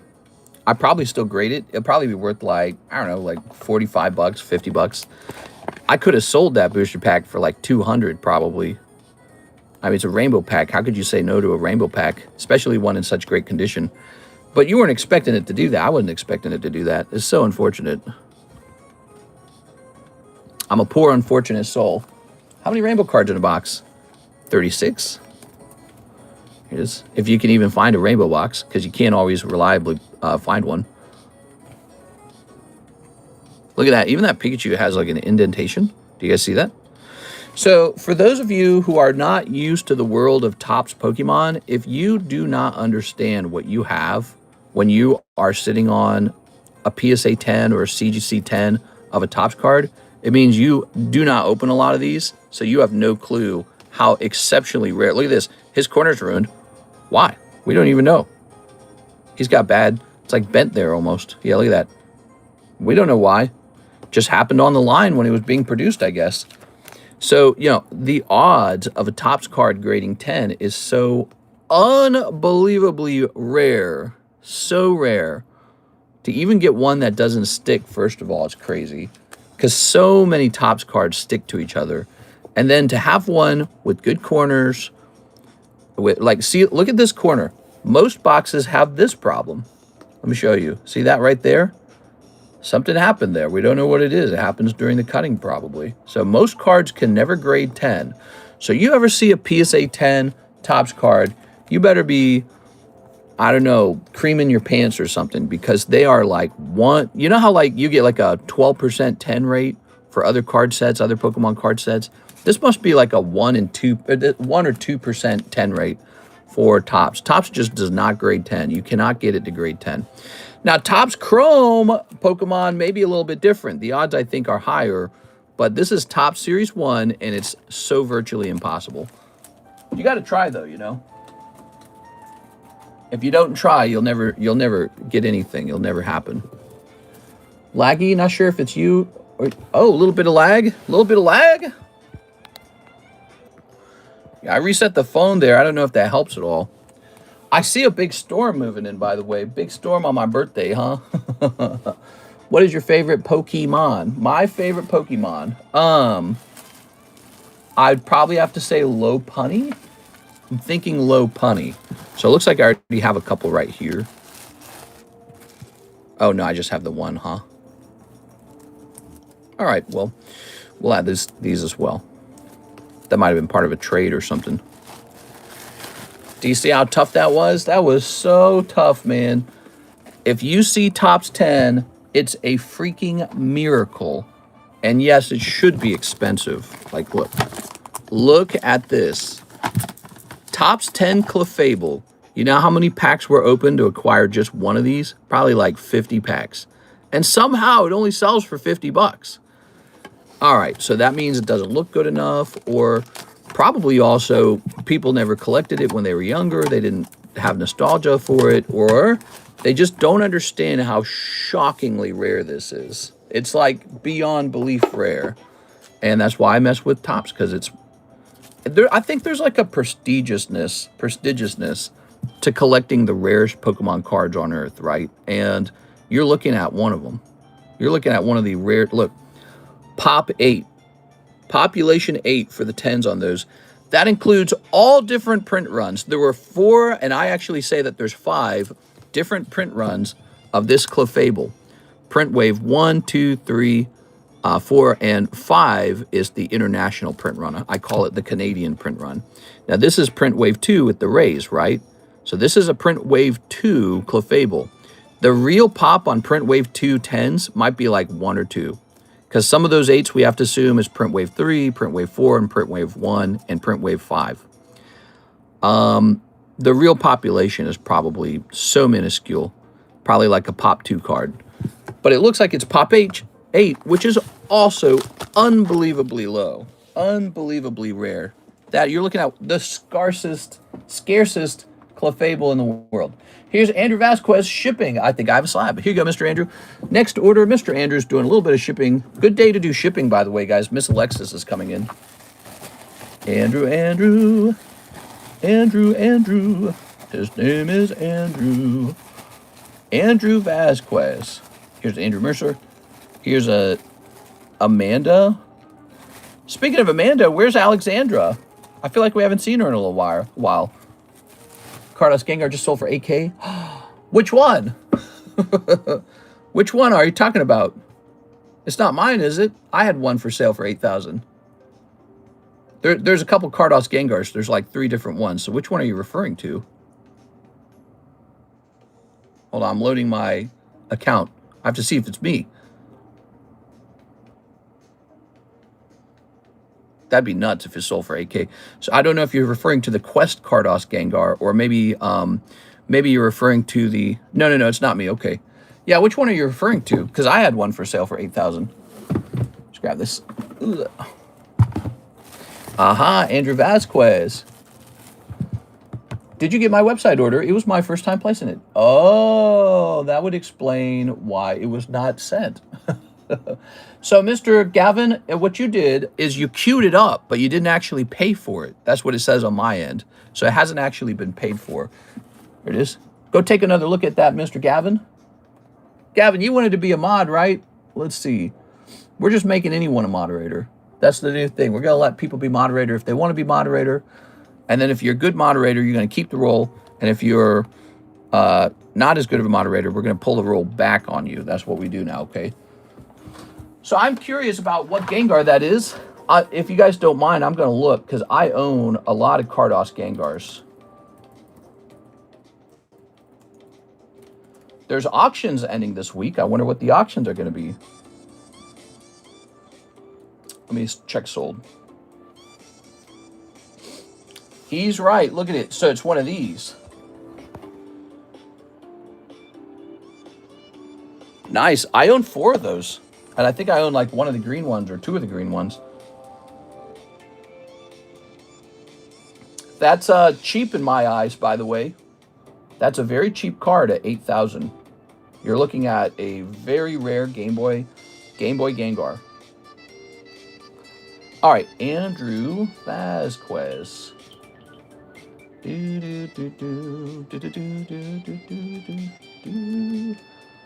meow, meow, meow, meow, meow. Oops. All right. Mr. Andrew. We're currently verifying up-to-date rates. Hey, guess that Pokemon. Who's that Pokemon? Boo, boo, boo. I think I have this Gengar that just sold over here. Let me show them off real fast.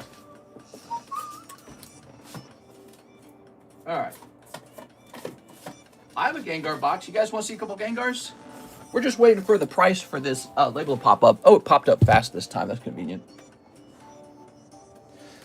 All right. Jumbo Pack Break and Binder. How they looking? We're on a new round of the Jumbo Pack Break. We're on round number 8. and it's just started and nobody's in it. If you love the jumbo pack break, though, jump in. The binder break is round 12, and nobody is in it. That one seems a little bit stuck, so we need to add some more stuff to it. All right, so check out some of these Gengars. Here's that's the card in question that just sold. But look at this bad guy. Oh yeah, love this guy too. Here's the fossil Gengar. I think this guy's been one of my best purchases. Bought him for 2.6 thousand. I think he's like 40 or no, he's not 40. He's like 20,000 or something. Here's one of these. Here's a Master Ball. Here's a fossil. I was going to turn this into a Mega Break. Look at this bad boy. That's a Mitsuhiro Arita signature. I think I have like 4 of these in the vault or something, these Japanese ones, because I liked them. Here's a Gengar. I was hoping you were saying this guy sold for 8K, because I own one of these. I just acquired this guy the other day. Here's an Expedition. Here's an Expedition. Here's one of these legendary collections, but it's a 4. He's good looking. Here's a Web Gengar. Cool. Again, look at this. It says keep. I'm like, don't sell this one, bro. Mega. I was planning this one to be a Mega Break as well, but he became too expensive. Look at this guy. Here's this guy here. And then at the end, here's another Cardos Gengar. I probably acquired this for like 3.4 thousand. So, you know, weirdly, the Cardos Gengars, I think, could have performed better. But they didn't. They could have performed better. How many Gengars do I got in the vault? Let's see. Time to plant. All right, check it out. So we've got Merlin Gengar, some Quest Sticker Gengar. Look at this. CGC 10 Gengar. And then we've got 2 more of these Cardos Gengars that I absolutely love. Oh, I see. So we have 2 more of these Japanese fossil Gengars. And then, look at that. So there's another Cardos Vending Prism Gengar. So I do have a total of 4 red ones. There's a Master Ball Gengar. Look at all these Topps Gengars. I own all these Topps Gengars. 1, 2, 3, 4, 5. Looks like I have 2 of them listed. Here's another Quest Gengar. Here's 2 of the Chinese Gengar Mimikyus. Why did this show up? Gligar? Here's a Phantom Forces Gengar. And then here's a really weird one. Merlin Pokemon sticker. Boy, I had to grade some more of those. Those Merlin stickers, I forget about them all the time. I forget about, you know, I could be grading those constantly, but I don't, and I ought to. Mr. Supposedly vending machines will have Sword and Shield reprints. What? Here we are. All right, let me put this away. Let me put this away, everyone. This is one of the most desirable Gengars right here. Just the original fossil Gengar. I did mess up. I failed to buy the Legendary Collection Reverse Holo Gengar. You know, when it came to the Legendary Collection, I told myself I have 3 Charizards. I don't need to worry about anything else. I should have bought the Reverse Holo Gengar from Legendary Collection. He only ever popped up for sale like twice, and each time he was like over $10,000. And I told myself, that's a bit high. I told myself, I'll just wait. That's what I did with a lot of cards, including the Gold Star Gyarados, which I'm glad I rushed out and bought when I had the chance. All right, there it is. It do be. Okay. Give it time. People will learn about the rare niche stuff like Cardos. I don't think the Cardos will ever be as good as the stuff people have true nostalgia for. I just think it's really impressive. Let's get to the orders again. Sorry for the playing around there, guys. So we have an order from Mr. Christian Whitfield. Happy birthday. Can I get 2 Phantasmal Flames? Yes, sir. Here they are. 1, 2. And let me put this one back. There it goes. And then get you one of these. Buy, buy, buy. Never sell. Here we are. Baby, bye, bye, bye. Cardos Gengar is one of the rarest cards that you can collect when it comes to your Gengar collection. He is not a common card. Right. Sabrina's Gengar is literally the Cardos Gengar artwork copy and pasted. Yeah, it's just the same artwork that they put on multiple cards over and over again. Like, for example, that artwork you're referring to is also on the Poker Gengars, which I own a bunch of those too. So here's Oddish. Oh, how odd. Here's Haunter is Haunter. And here's some cool ones. Ta-da! I want to grade Buddhist symbol Crobat, but it's too precious. What are you talking about? Crobat. Are you talking about the Koga's ninja symbol? Christian Whitfield. All right, no luck in there, Mr. Christian Whitfield. Maybe the next round.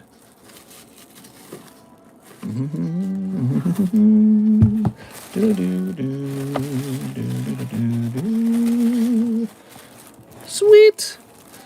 Happy birthday to me. All right, popping this in here.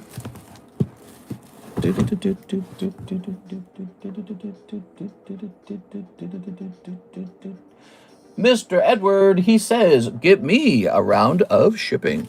Say less, fam. Oh, yeah, we got this Charizard over here. We got this first place Pikachu. These were some of the better pulls from the CGC return, and we never actually priced them. I just set them to the side because I said, oh, those are good. Edward. Any more? Elijah Martinez, Edwin Delcid, Elijah Horning. Let's see. Edward Shelton. Where'd Edward Shelton go? Brett Love sure got a lot of cards. If you're able to cook a Pokemon, what is it? Slowpoke. You know why? Because they actually do eat Slowpoke tail in the video game. So that tells me something. Tells me that Slowpoke tail is tender and delicious. All right, so this is what you got coming your way. It's 2 baggies. I might just put them into a single baggie together. Cardos Gengar's the first appearance of Gengar. I'll use Charmander tail to cook Pokemon. Oh, yes. I would eat Bulbasaur. He looks like he's a delicious vegetarian meal. All right, there's your baggie. Let's see. Oh, it's Miss Alexandra. I didn't see her. How's it going, Miss Alexandra? It's nice to see you again. That's how they used to do it back then. Even the backgrounds was just a stock image from Windows. Oh, no. Don't tell me that. TCA Gaming has a CGC Pristine 10 Topps First Print Series Rainbow Charizard on auction. A what? That's too much. First Print Series 1. Oh, I saw that. I already followed that. That was way too many. I literally already followed that. I don't know if I'll bid on it. I'm a little scared it'll go to the moon. So I don't know if I will bid on it. But watch this. We're going to go over to Cardconomist watch list. And here it is. I was watching it, see? 73 watching. I'm curious how it ends. One thing about it, though, it is, after all, a CGC Pristine 10. So I'm curious how that will affect it. I'm watching this Team Rocket's Dark Dragonite for 100,000 too. You guys think that'll sell? 136 people watching that. God, I'd love for that to sell. Why do people do this? Why do they hide the cert number? Does anybody know? Why do they hide the cert? I mean, the only thing I can imagine is because the cert is bad. That's the, like, they don't want you to see that it's a low cert, so they hide it. And when I think of it that way, I go, well, first of all, I'm entitled to know that as the buyer. Second of all, you know, I'm not going to assume it's like a high cert. So if you hide it, I'm just going to assume it's like cert 2, 3 or something. Let's see. Triplets took that personality. What? Let's see. So people can't badger them. They paid less for it. Oh, that's funny as hell, dude. Because China fakes can use that to make fake slabs. I mean, I guess you're right. They can, but if you've got the authentic one, I don't like. You know, like PSA doesn't hide the cert. You notice that PSA will not hide the certification number. But that is interesting. No, you can't look it up. Yeah, I feel like I'm being ripped off by the seller when I see that. I get suspicious when I see that. I go, oh my God, dude. People make fake slabs with that cert number. All right, let me hit refresh. Mister, I do have some slabs, no problem. When it comes to the slabs, those get added in later, okay? Miss Alexis adds those in. By the way, if you're a new watcher watching for the first time, or you've been watching for a while and you've never ordered, here is the prize for placing a first-time order. You get Umbreon, and you get Lakitu. So we got a nice first-time order bonus. If you're somebody who's been watching for a long time and you stopped ordering for like over a year, place a new order, a fresh order, start over again, and we'll give you the free ones, okay? Gotcha? All right, now, we got to pick out a new lightning break. What should it be? Maybe this Charizard. He's kind of cool. We got a Charizard on the table already. Let's cool it off on the Charizards. We've already got a Charizard on the table. A Charizard. Whoa, look at this guy. This was a previous lightning break. It was this Snorlax. He's from Hidden Fates, and apparently we were trying to sell him for $240. That's interesting. Oh yeah, thank you, mister. Get laid on your birthday. I'm way ahead of you. let me contact. All right, so let's see. What else could we break? Something cute, right? Something cool. We got options. We got a lot of options when it comes to these breaks.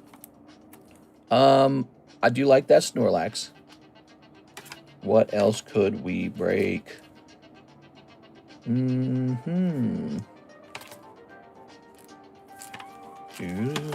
I do like the option of doing this Cubone right here, the Gem 3 Cubone.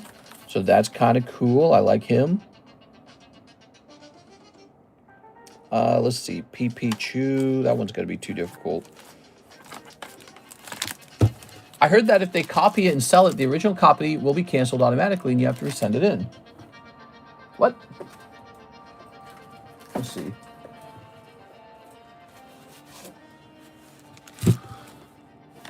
First place, Pikachu, Quillfish. I like that Gengar a lot. This is cool. What do you guys think of this? PSA 8. You guys down for some vintage 8s? Vintage 8s are like in this category where they're like affordable.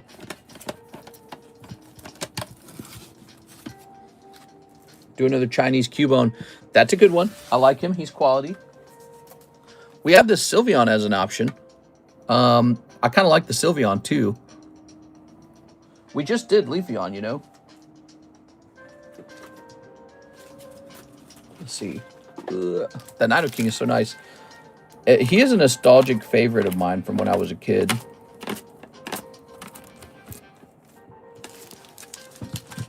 Let's see. Cubone and his lady.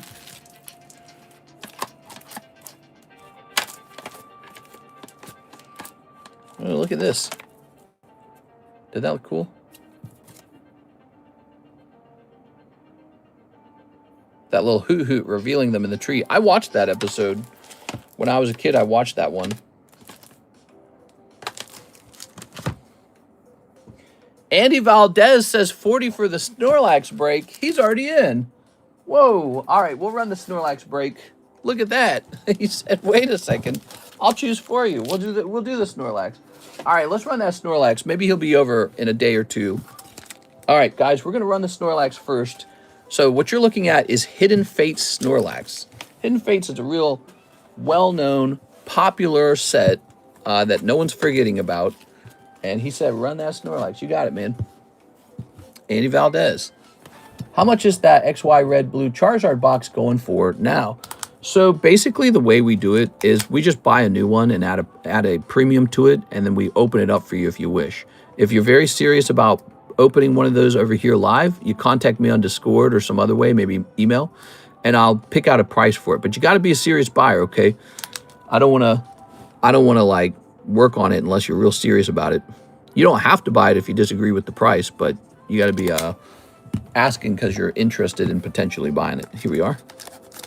We have a couple items on the menu that way, I think. Let's see. Andy Valdez for the Snorlax break. Here you go, Andy. Wasn't there somebody who wanted to use their store credit for like 2 live customs? Oh, wait, we already did this. Oh, I know what I need to do. I need to give you a pack of this. So today, when you place an order, you're getting a free pack of Lost Abyss. Since it's your birthday, I'm going to make you a card. Oh, thanks, man. Cubone had to spit mad game on his lady. That's right. Did he? Cubone strikes me as an adolescent. There we go. Cubone's a kid. He's not dating anybody yet. There we go. Can you breed a Cubone in the daycare center? Or does it have to be a Marowak first? Huh. One of those things I don't know.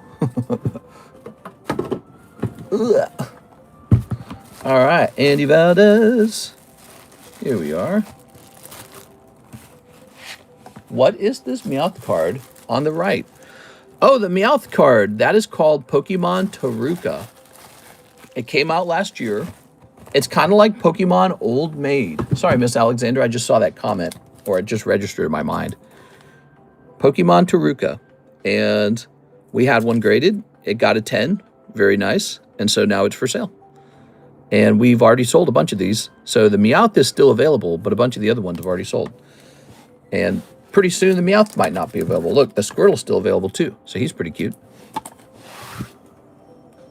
Those have been selling. We've sold a bunch of those right at the start when they came back. Okay. So I think we're out of orders. I think we're all caught up on orders. We are 105 minutes into the stream, and there's no more orders. Let's go ahead. I'm going to grab this box here. Let's add something to the binder break.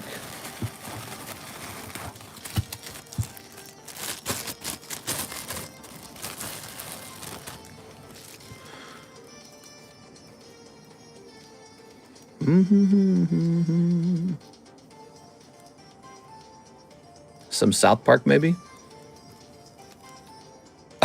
Eric Cartman. We're deer. Would that move the needle for anyone? I don't know. Oh, look at that Jasmine card. Do, do, do, do, do, do, do, do. I don't even know what these are. Do, do, do, do. I was doing some cleaning last night. I was making junk packs, and I was trying to get cards together for junk packs, so I ran into a bunch more cards. So the binder break is already well over $160 in value, so we're not adding a lot to it every day. Unless I were to increase the number of spots. Now, if I could increase the number of spots in the binder break, that's a different story. Then we really could add more serious cards to it. Ooh. Okay. That's a really nice Jasmine. This is a Weiss Schwartz, by the way. Disney Weiss Schwartz. Vintage South Park. And a Starmie from 2022. Ooh, I'm getting that heartburn like crazy now, man. Did I tell you guys, I just took my first shot of Wegovy 0.5 milligrams. So this week, I have started a new round of Wegovy, and it's at a pretty much double the amount that I was taking previously. Okay. It is about to cause me to have nausea. I'm just kidding. Let's see. Why do they make the same Pokemon but different environment? I've seen multiple videos of people who had their slabs stolen through pictures and resold, and PSA forced them to resend it in to make sure it was the original copy to reactivate the number. Maybe that's what happened to that Mew. Remember the story of the Mew? I told you it was like a deactivated label. It was a card where normally online it was posted for like $20,000. So normally on eBay, the Mew would be listed for like $20,000 on eBay. And I found a guy selling it for $7K on Instagram. I'm like, $7,000, that's a steal. And I actually negotiated it to be $5,000. And he said, all right. And so he agreed to let me buy it for $5,000. And I thought I was just getting a deal from a motivated seller, and that the $20,000 price tag was just an overblown price tag that no one was ever going to buy it at. So, you know, $5,000 is a lot of money for any card. To put that in comparison, around the same time, I had purchased a Shining Neo 4 Charizard for $5K. So it was serious money for a Pokemon card in that time period. But, you know, the only one you could ever find for sale on eBay was like $20,000, and I got this one for $7,000. And I was so ecstatic when I bought it. I talked it down from $7,000 to $5,000. So I was so ecstatic when I bought it. And then someone in my audience told me that the QR code was deactivated. I was like, what? I went from excitement to depression real fast. And, you know, a part of me really examined the card very carefully. Like I examined the slab and the card inside well, obviously I have a large card collection. So I brought out all my slabs, and one by one, I compared the slabs between each other. And I'm like, this is authentic. This has got to be authentic. I was like, it's got every single crick and nanny on the slab is identical to all these other slabs. The text was correct. The the way the waves go, everything, you know, the black light was correct. The Mew was correct. There was one problem with the Mew, though. There was like a thin print line in the holo, right? Which is one of the reasons these never grade 10. And so, like, you know, the blood drained from my face. I'm like, oh my God, PSA deactivated because it's not a 10 or something. You know, my head's like swimming with problems that could have happened. But PSA officially said that the card had been sold on an inauthentic market or something like that. I think that was their explanation. And that, well, not this particular Mew, but that a batch of cards with a similar cert number had sold on a risky market or something. And so in an abundance of caution, I guess PSA had deactivated cards with similarly close cert numbers. So I think that the guy selling it knew this. He knew it was a deactivated cert, and he was dumping it. He was getting rid of it. And I had to go through this great ordeal to have PSA fix this. It took like I did it like a year later. I avoided the card for a year because I was so depressed about it. But a year later, PSA was warning me two things. They were warning, number one, that if it was a fake, that they were not entitled, I was not entitled to be compensated for that. Instead, they would serve me legal papers to hand to the seller who sold it to me. And they told me, you will have to give these to the person who sold it to you. They're like, we will sue you letter or something like that. So, you know, I don't think it was going to say exactly that, but it was basically, hey, this is now a criminal investigation, that kind of paper, right? So they told me they're going to give me some paperwork, some legal stuff to give to the seller if it is found to be fake. And then they said the other thing, the other problem is if it's found to be not a 10, we will be downgrading your card from a 10 to a 9. That's the other thing they told me. So they say, if this is not a 10, this will become a 9. And they told me you will be entitled to compensation of the difference between a 9 and a 10. Sent it in, and it passed as a 10 a second time, and it was found to be the original authentic holder and card. How amazing. Such an amazing story. One of my favorite cards. I owned a special Lugia holder, a binder, when I was a kid. And all of my favorite holos went into that binder. And what do you want to bet was on the first page of that binder? It was Lugia First Edition Neo and Holographic Southern Islands Mew. Those were the two top cards right in the front of the binder. And I still remember when this card came out, how everyone went kind of crazy for it for a while. And so it's, of course, one of my favorite cards, even though I'm not really a Mew collector. I just had to have it. And so I'd been aware of the card for a long time. I just never had a chance to buy it because it's so rare. Here's another Mew that ended up doing really well for me.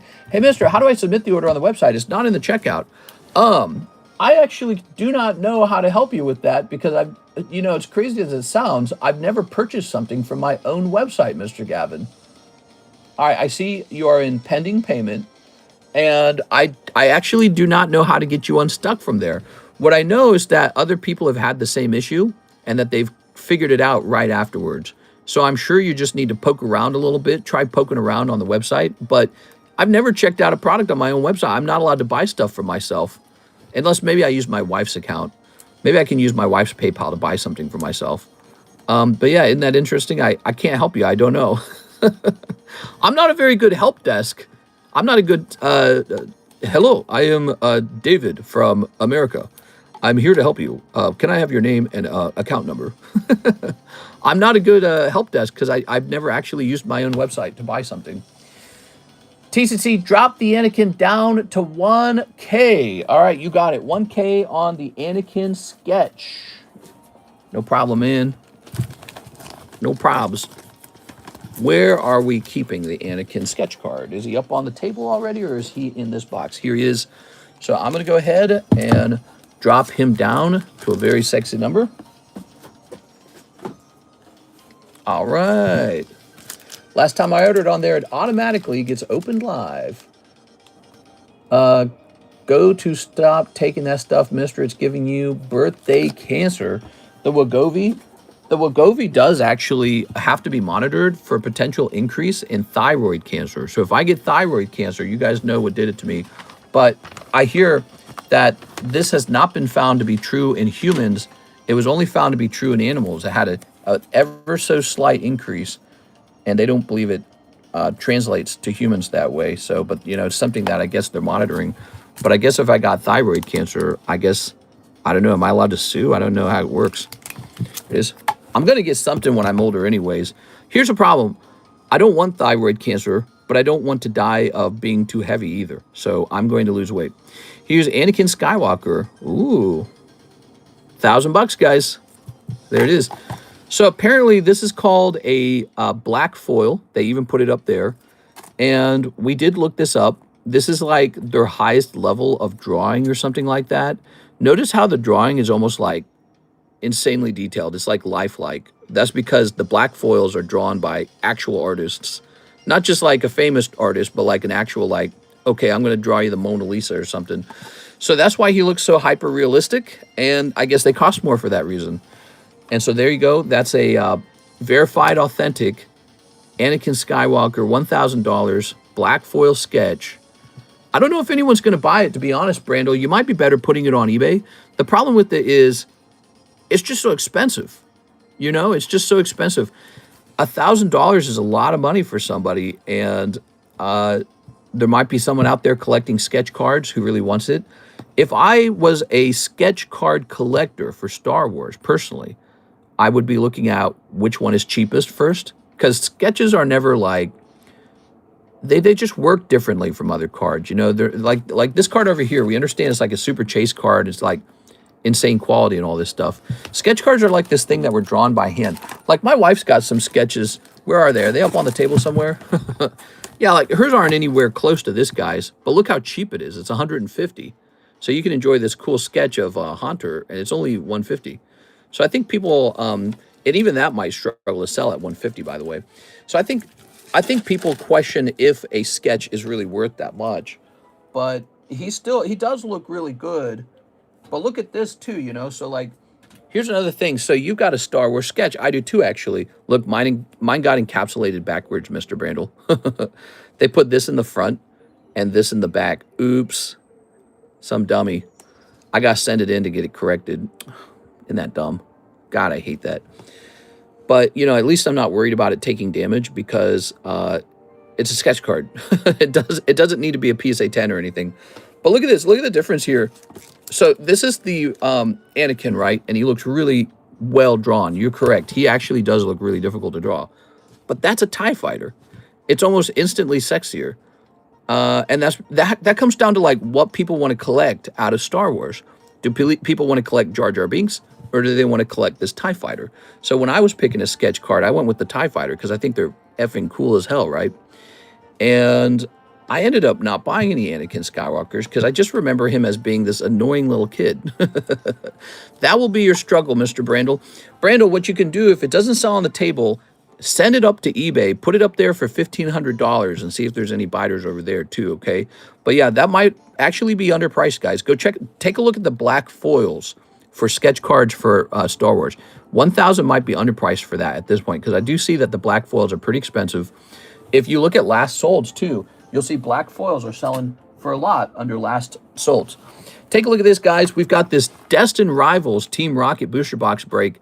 This has been one of the fastest selling items today. You can't see it, but we've already sold multiple spots in here. It's $40 per spot. Yes, there's a premium on it. Don't forget, I need to make money to pay my mortgage, but also I have to pay the taxes on this. So when you check out, you don't pay taxes at the checkout. So the market price on this box is about $600 these days, and we're doing a split 41 and 20. I think this is one of the better breaks on the table. Whoever pulls this is going to be clicking their heels and saying, "Mom, look!" You know, they're going to be calling on their mom, "Mom!"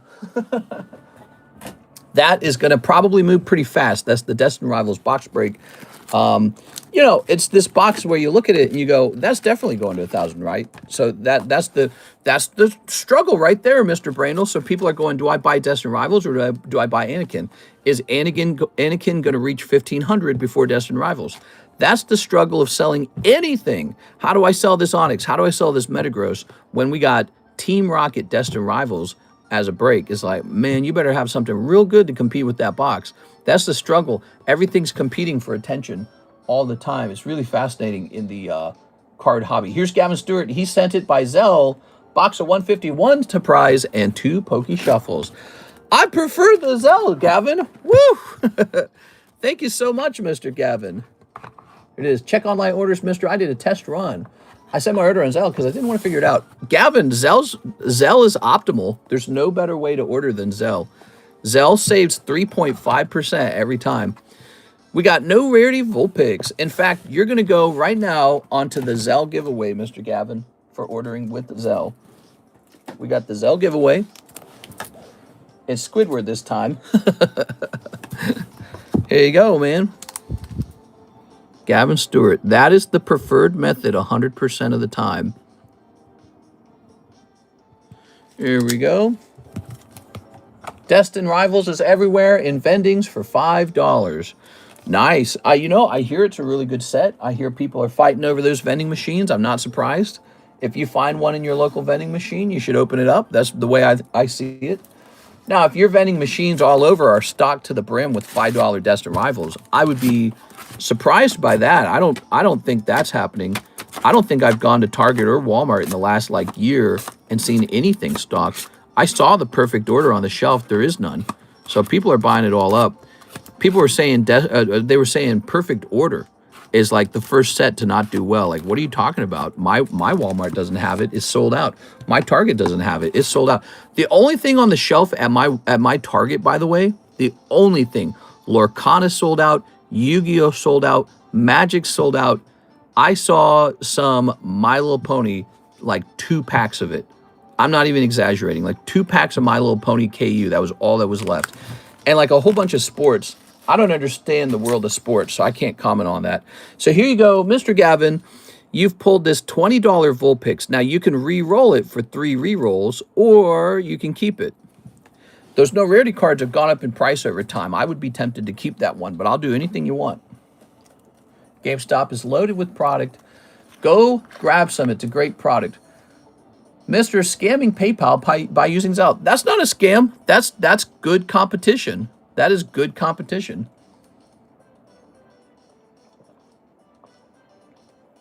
Mister, are those cards like the Metagross? Yes, Metagross is from the same set. He's from the same set. You'll notice he's upside down. And he's from the Taruka collection. Very cute, right? He's only 45. Pretty reasonable. Re-roll. All right, nobody wants you, Vulpix. Man, that hurts Vulpix's feelings. Here it is. If I was Vulpix, I'd be a little heartbroken. Let's grab this. You're going to $10. You're going to the clearance bin, Vulpix. Clearance bin. 1, 2, 3, 4. Next time that Vulpix is pulled, she'll only be worth 15. All right, now you get a total of 3 rerolls. That's the way it works. You get -1. That's how we do it. -1. 1, 2, 3. 1, 2, 3. So you're up by 1 reroll spot. This could be a life-changing pull. Let's see. Oh, you did get a reroll. Look at that. Into the Xatu. He went from 2 to 3 to Xatu. Xatu, I think, is expensive. Hold on. Lucky day, man. Let's go find him. I can't actually remember if he's expensive, but I'm pretty sure he costs more than the Vulpix at the very least. You're only getting 3 spots with the Vulpix on that reroll.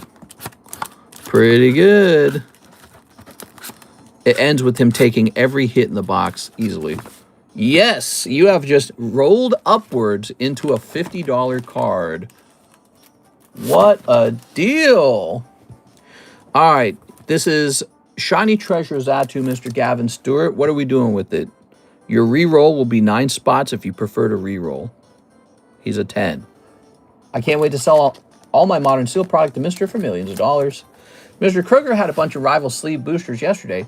I bought some at the vending machines, had some for about 3 weeks now. Haven't anything great yet, but I have a bunch put away sealed.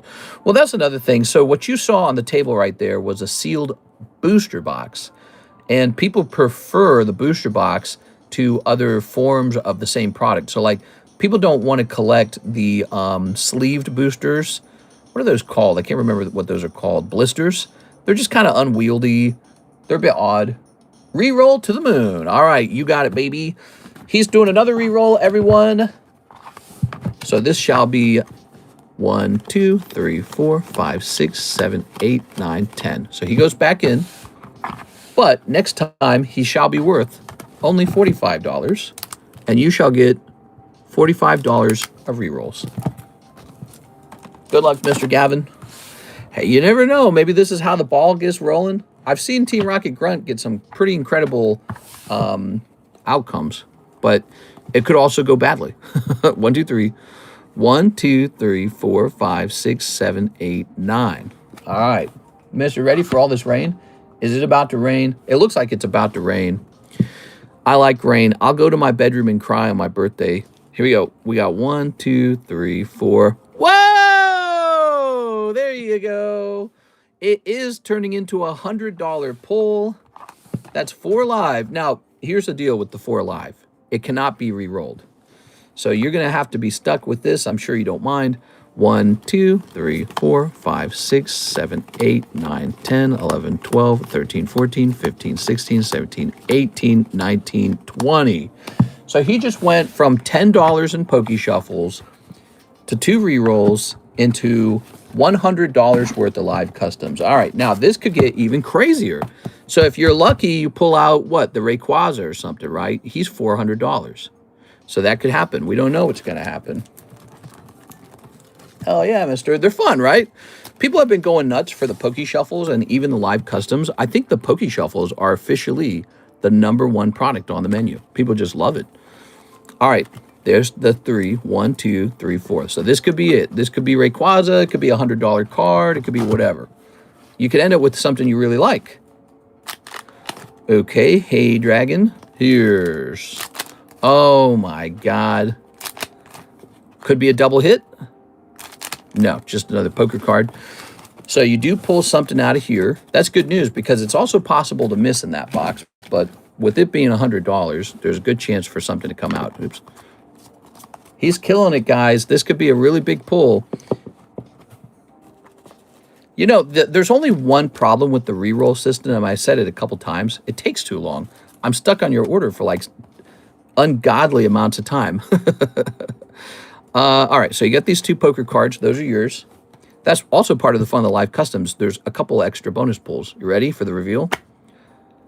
Storming the Beach. Oh, okay. $150. Storming the Beach. I doubt that that's a 10. Oh, it's probably a non-holo. That's what it is. I was going to say, if it's a 10 holo, that would be like $500 minimum. Storming the Beaches. Here it is. Ah, it's been re-rolled before. So you have moved up into $125 Storming the Beach 10. This is vintage Topps Halo. This is not Upper Deck. You're looking at authentic Topps Vintage from 2007. Now, if you're a Halo fan, this is a good card. If you're not a big Halo fan, you might be tempted to do a re-roll. Your re-roll would be 1 click down from 125. It would be 100. So basically, you would get 4 different packs from a different part of the box. What are we thinking? Mr. Birthday is my birthday is Monday. We're all getting old this weekend. I messaged you about the XY red blue box on Discord. I'll take them. Okay, he's going to stop at $125. So, Gavin, you went from 10 bucks at the start to $125. Not bad. From 10 bucks to 125 in the Poke Shuffles, guys. How do you like that? Box of 151 surprise. Let's see. Oh, what the hell? My arm's stuck in that box. We've almost sold through a case of the 151 surprise. That's good. I might order a new case of it. Love that product. Just a great product. Okay. Good. Hi, first time stopping by. Mr. Goatman, it's nice to meet you. First time over here. This is my Pokemon live card shop. This is one of 2 streams for the day. We do 2 streams a day. We've been streaming for 7 years. I would say this Pokemon card rip and ship is best known for its breaks. We have a lot of crazy breaks, some really big ones, some really special ones. We have a lot of the same booster packs everyone else has, but we really do focus on like the breaks. And you just saw those custom booster packs for slabs. They were, you call them like mystery slab packs or whatever you want to call them. But that was the Poke Shuffles and the live customs. He just did very well in there. You must be feeling pretty good about today, Mr. Gavin. Oh, you get one of these too, by the way. It's my birthday today, so I'm giving away booster packs for free. Here it is. First-time scalper. What do I need to buy, Mr. First-time scalper? If I was a first-time scalper, I would go buy some Pokemon Poker to get started. We are? All right, what we got? What we got? What we got? What we got? Here's a Mew.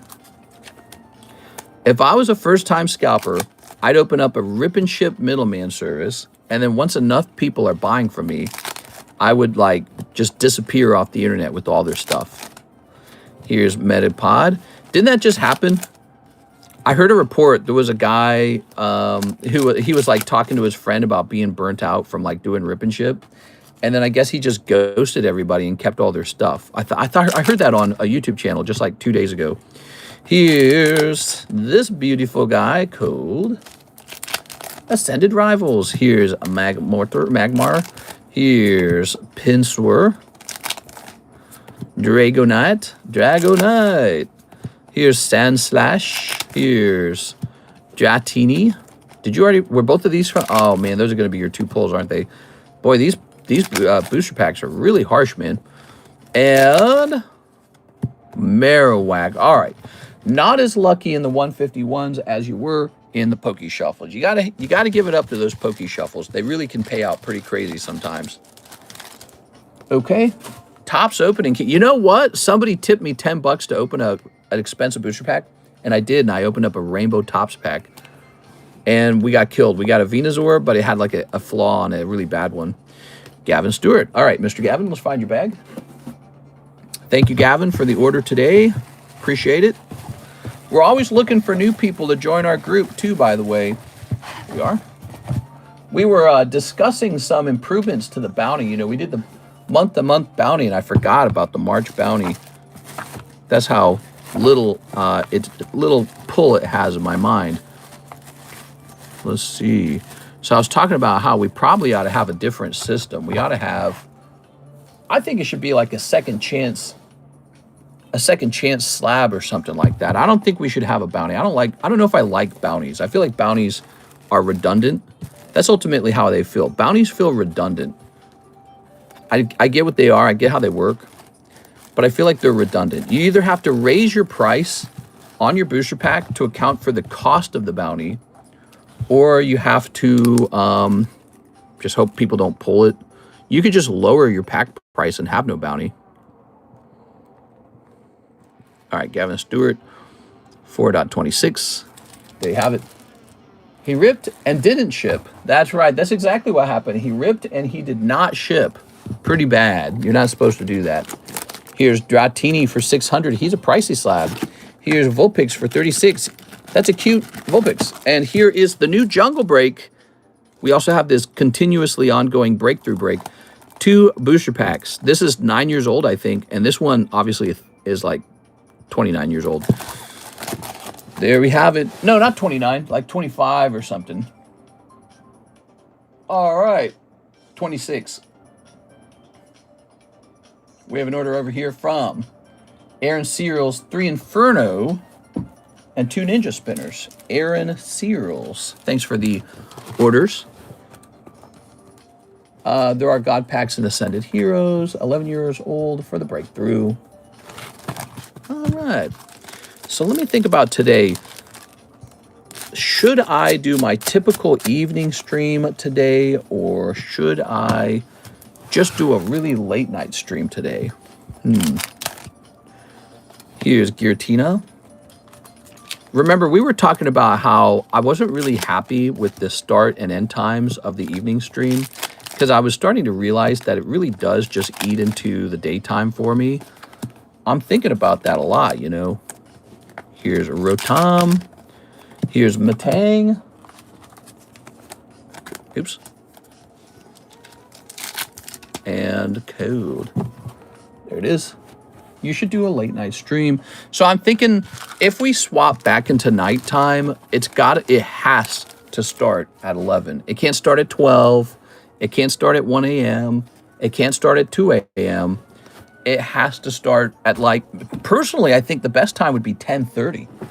10:30 would be the optimal start time, because then I guess Karis would be kind of lonely at night. Okay, so here's the problem with that timing, guys. What you don't know is that Karis and I spend an awful lot of time together in the time period of 10 p.m., 11 p.m., 12 a.m., and sometimes even 1 a.m. So that is the problem. We like to stay up late together and play games or lay on the couch or whatever we're doing. And so this is why that time period has always been tricky, because I really don't like to start until Karis is actually asleep. That's how, when we did the overnight stream, it was always starting at like 1 a.m., 2 a.m., 3 a.m., because Karis would kind of just stay up. But it's like there's this trade. Oh, did we get him? Yeah, we got him his pack. Jeffrey Yang is here. Whoa! All right, Jeffrey's got a big order. He wants Phantasmal Inferno X. Send for tag grading on my Charizard. Oh, he's got a whole bunch of tag grading. Okay, so let's get these open, and then let's get you your tag grading. So the reason that those streams would start so late at night is because that was when Karis would officially be asleep. She'd be asleep at that time. And I'd be like, all right, now I'm free to go. So it's very hard to sort of be hanging out and then peel yourself away and say, all right, I got to go live. You know what I mean? The night's over. It's hard to do that. Here's your free pack. You get a free pack. But our current schedule, which starts at about, it's supposed to start at 4:30, but let's be honest, it starts at 5. The problem with that time schedule is Karis actually gets off work at 5. And so if we're starting at 5 or even 5:30, she's been off already for 30 minutes, and then we just stream directly into her off time, which is just, I don't know why I started doing that. Like, how did we get into that? I don't know how we got into that. So we have two options. We can start the streams much earlier at 3:30 p.m. So that's one option, 3:30 p.m. Option number 2, instead of starting at 3:30 p.m., we start much later at like 11 p.m. That seems to be the two options. Start even earlier at 3:30 p.m. Missouri time, so that we're done by about 6:30 p.m. Okay, that makes sense, right? Because then Karis has been off work for like an hour. It's 6:30, we get to hang out. Start at 3:30, end at 6:30. That's a 3-hour stream. That's what we've been doing, 3-hour streams. Or we start at 11 p.m. and wrap it up by 12, 1, 2. Wrap it up by 2 a.m. I go to sleep at 2 a.m. I wake up at 10 a.m. the next morning, which is doable. That's reasonable. That's reasonable because it's reasonable because I can still wake up at a reasonable hour on the weekend. There's downsides to both those systems. Here we are. Here's Jeffrey Yang. Hey, you haven't been around for a little while. Nice to see you again. Did you get my order online? I'm sure I did. It was just Mr. Jeffrey's turn. We're going in order. All right, Jeffrey, let's see what you had there. Jeffrey, you got some hollows here. Did you know you can trade your junk cards in for a spot in the trade slab? We have this thing called the trade slab, right? And you can trade in your junk cards for a $5 value. Okay, we see your Charizard. So let's see, what are we grading? Dawn, Sharpedo, Mega Gengar, and Meowth. All right, sounds good, man. Here's some bulk that doesn't need to be in there. Okay, just move that off to the side. All right, so Mega Gengar. You didn't say Wigglytuff. So these are some hollow cards. Here's Meowth. Love that Meowth. Love the Dawn. Mega Charizard, Japanese Mega Charizard RR. Oh, you actually want this Charizard graded. Wait a second, where'd he go? Here it is. Dawn, Sharpedo. Sharpedo, okay, Sharpedo. Here's a Sharpedo. Oh, you want this? Wrong Sharpedo. You just pulled this other Sharpedo. There we go. So Sharpedo. Yes. All right, Mr. Jeffrey. So my price on tag grading is now gotten pretty close to their website price because they raised their prices, but they have not raised their prices for middleman graders. I'm considered a middleman grader for them. I have a little contract with them for now. Of course, they can always change that. They can say we don't do this anymore, or they can say we're raising the price, or whatever they want to do. But that is what's going on. Let's be real. Those 11 p.m. streams will start at 12:30 and 1 a.m. That's my concern. So, like, if we swap into nights again, it has to be pretty strict. Like, it could be a situation where if I'm not there on time, I should just cancel it and go to bed. So I don't know. Here, let me get some more of these. But on the other hand, the evening stream starting at 5 and ending at like 8:30 or 8, that's Karis's exact time that she's off from work. So that can't be the deal either, can it? That cannot be how we do it. We cannot be starting at 5 and ending at 8 or 8:30. That's her exact off time, and that's the exact time we have to go outside and be like human beings. It's just a terrible lifestyle. That was the whole point of changing the start times in the first place. And I think the original plan was to start much earlier in the morning and then have like an evening stream that starts at like 3. But somehow it has crept all the way up to 5. Instead of starting at 3, it creeps up to 5. You know, I think that there's multiple reasons why that happens, by the way. But one of the reasons it happens is because my brain can detect that there's no sales occurring at 3 and all the sales are pouring in at 8. That's what's going on. My brain's detecting it and it's saying, oh, okay, we're starting later. Oh, that's not a problem. We're going to get the good sales at that time period. My brain can feel it. It's very sensitive. It's very intuitive. This might have to start earlier. Yeah, so if we started at 3 p.m., I would be done. I mean, we could stream. If we started at 3 p.m., we could even do 4 hours and finish at 7. That would be acceptable. We could do that. There we are. Of course, that wouldn't be great in the winter either. All right, there we go. Yeah, the winter time, it's dark by 7 p.m. I think that was also part of the reason why we reset the streaming time. So this is all for you, Jeffrey Yang. Thank you so much, man. I think you have a really great round going out here. You know how I feel right now? I feel like I should be sending out huge amounts of grades with tag right now because they are giving me a much better price than their standard website price. Did you guys know the second most popular grading company to use after PSA is actually CGC? CGC is the second most popular company by a lot. They just grade really huge amounts of cards. How do you guys feel about that?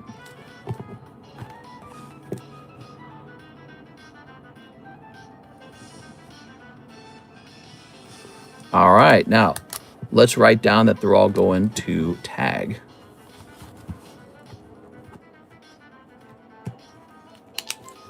PSA's gotten way more strict. Oh, yes.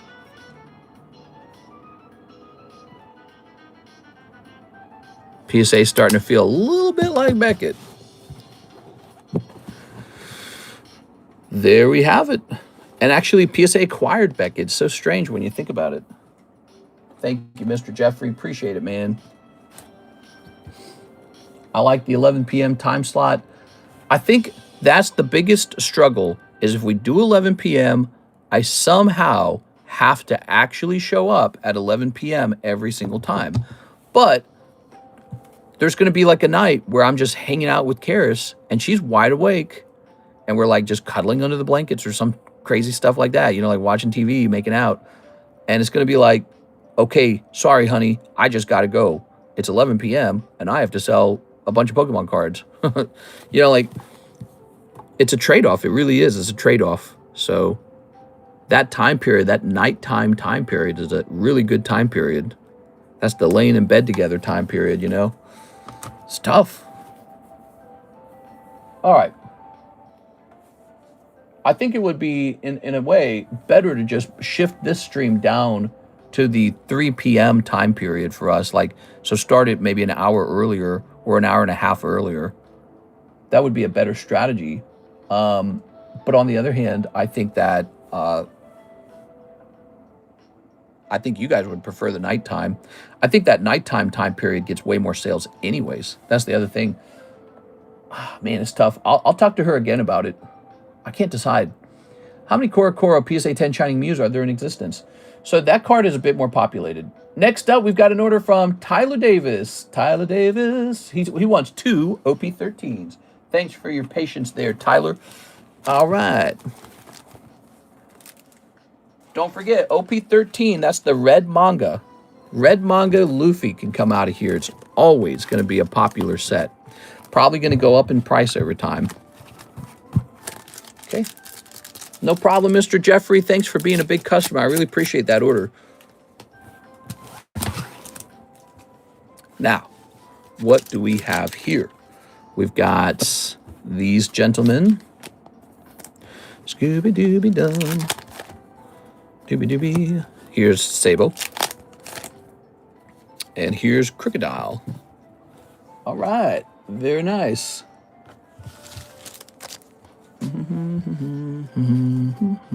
So you do pull a hit out of the OP13s. That's good. Mr. Tyler, let's grab your bag. Here's a Tyler Kirk.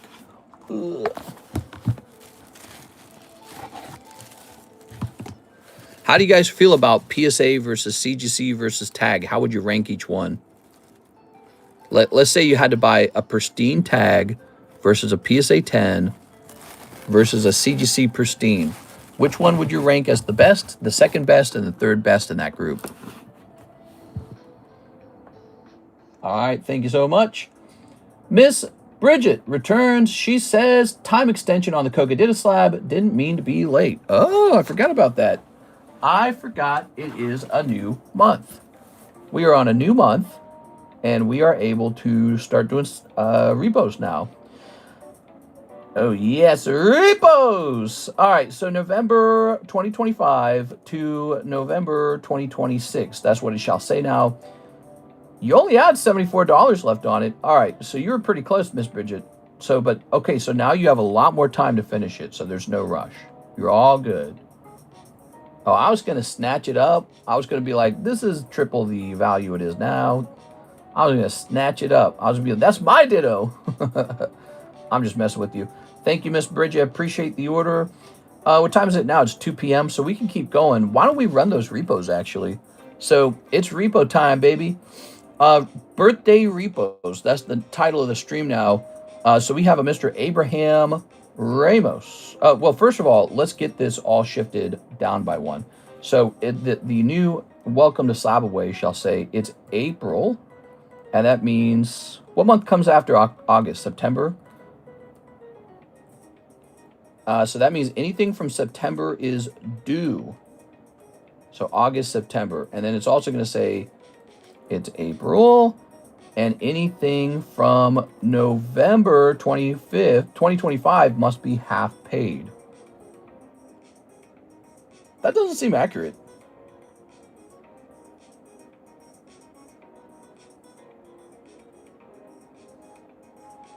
That's not accurate. This is off by something. Hold on, wait a second. So 3 months from April was what? March, February, January. That's 3 months. So the real number is December. So anything from December has to be half paid. There it is. All right, so December has to be half paid. And then it's April 2026. September is due. Let's take a quick look at that. Does that work out correctly? Did I make some mistakes in my thinking? So it's 1, 2, 3, 4, 5, 6. Nope. I think it's October.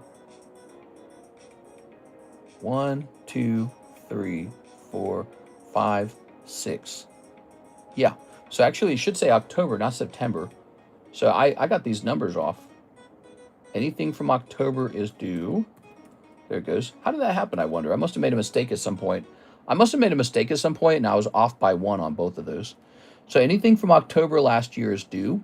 And anything from December half year must be halfway paid off. All right, so we're ready to do those repos. Do you guys like the repos? Some people actually enjoy the repos because they like to see what comes back. So every single month, we check the slab away to see if people have been paying their slab aways. And sometimes there's a couple slab aways that have not been taken care of. I noticed the slab away channel is looking a little thinner than it used to look. And I really blame that on the fact that I've ran out of slabs. I have nothing to sell to you guys. I have no more giant slabs left. You bought them all. I don't have like special slabs left.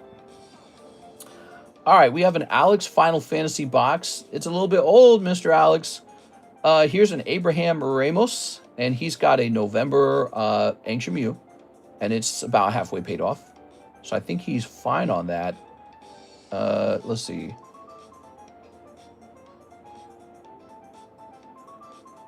No, am I thinking of it wrong? Wait a second. So he put that away in November, which is a month after October. So I think he's almost out of time. That's how it's working, right? I can't think straight. My brain's getting confused by the simple math of time. It's April the next year, and slabs from October are due. And he slabbed this away in November, which is closer to April. So he's almost out of time on the Ancient Mew. That's what's going on. All right.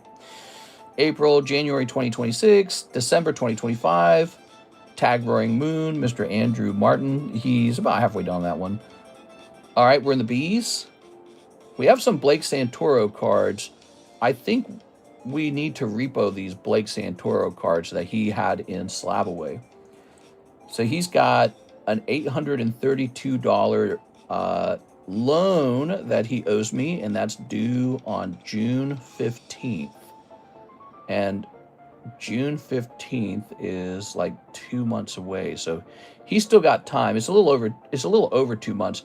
But I do think it's time to cancel these other orders.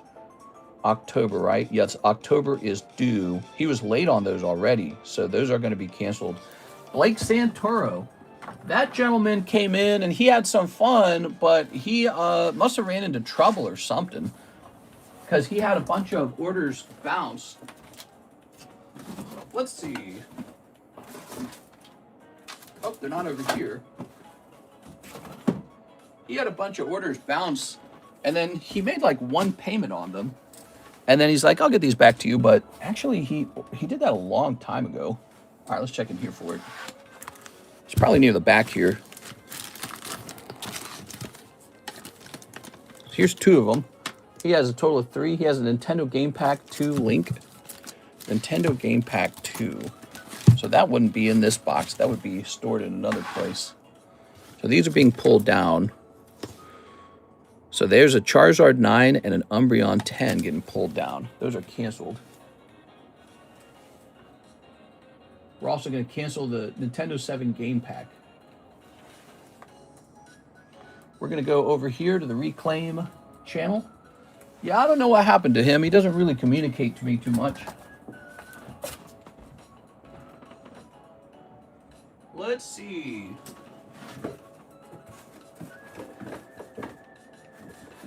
Oh, it's a nice slab. Wow. That's too bad for him on losing this one. This one's pretty cool. Check it out. How do you feel about Pam Bondi getting fired?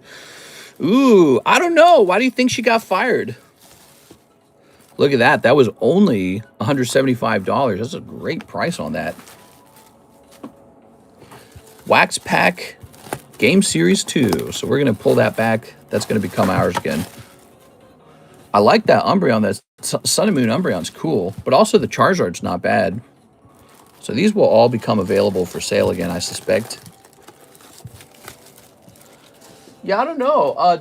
Why did she get fired? I mean, I didn't feel like she was doing a very good job on the media, and that's a big part. You know, that's a big part of the job these days. So Brandon Boutilier's got the Pikachu Gengar. He has many payments on it. Here's Brandon Brindle. Miss Bridget did the extension on her Ditto. Very good, Miss Bridget. October to October, Chandelier has the PSA 10 Wick. Cool. September 2025, Chris Abruzzo's got the CGC 10 Ancient Origins Primal Groudon. So I believe that's considered late. It must be half paid by December.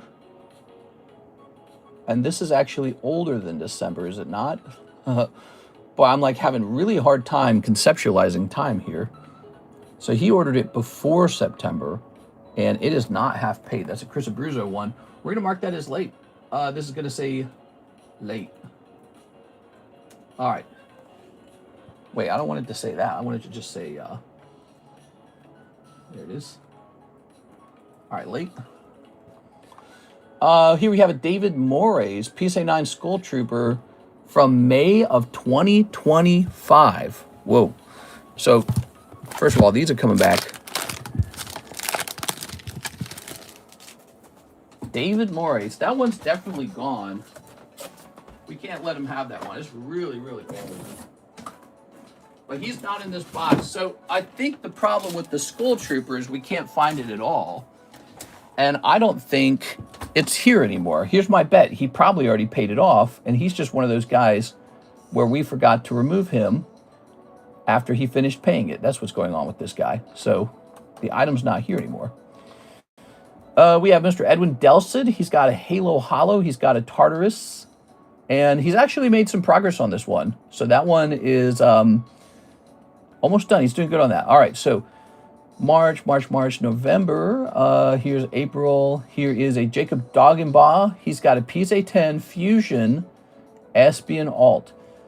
It is officially due. I'm going to mark it due. It was due in this April.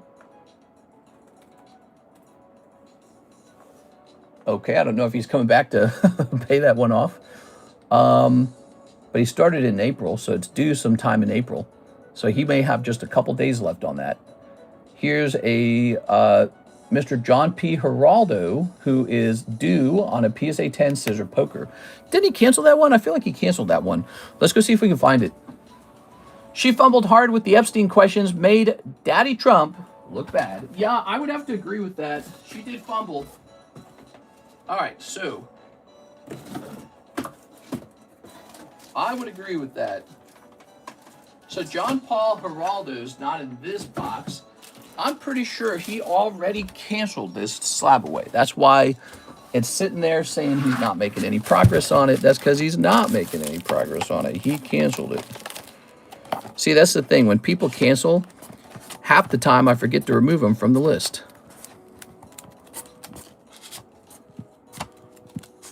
Arturo, Sarah, Greg, Alexandra. He's not in here. So, yes, I'm going to remove that one from the actual channel. It's completed.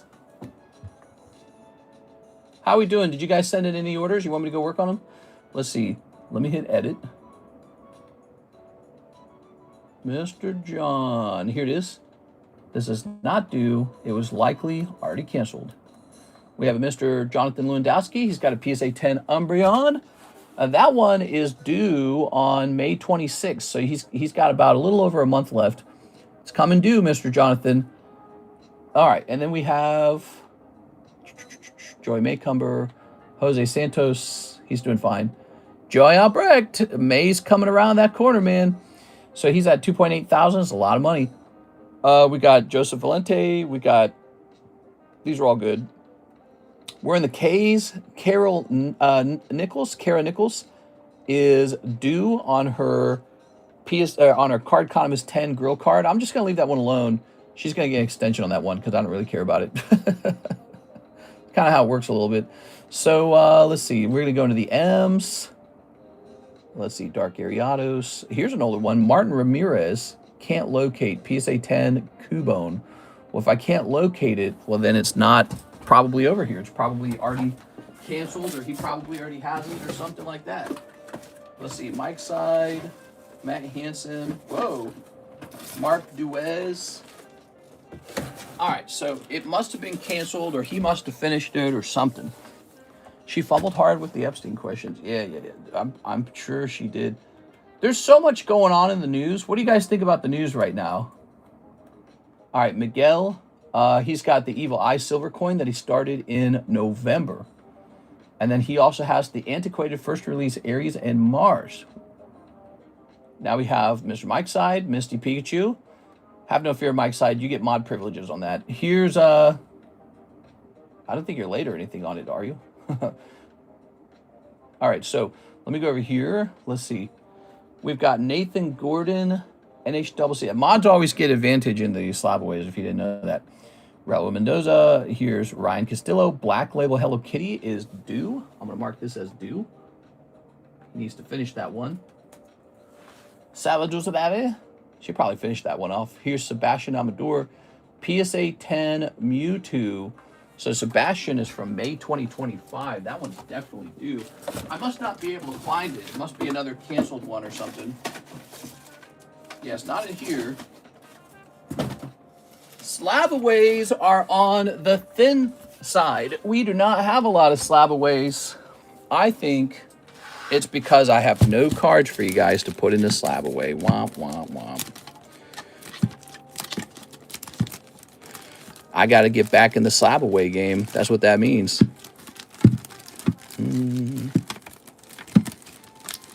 I don't know. I feel like we focus on breaks. We're like a breaks channel. Breaks are where it's at, baby.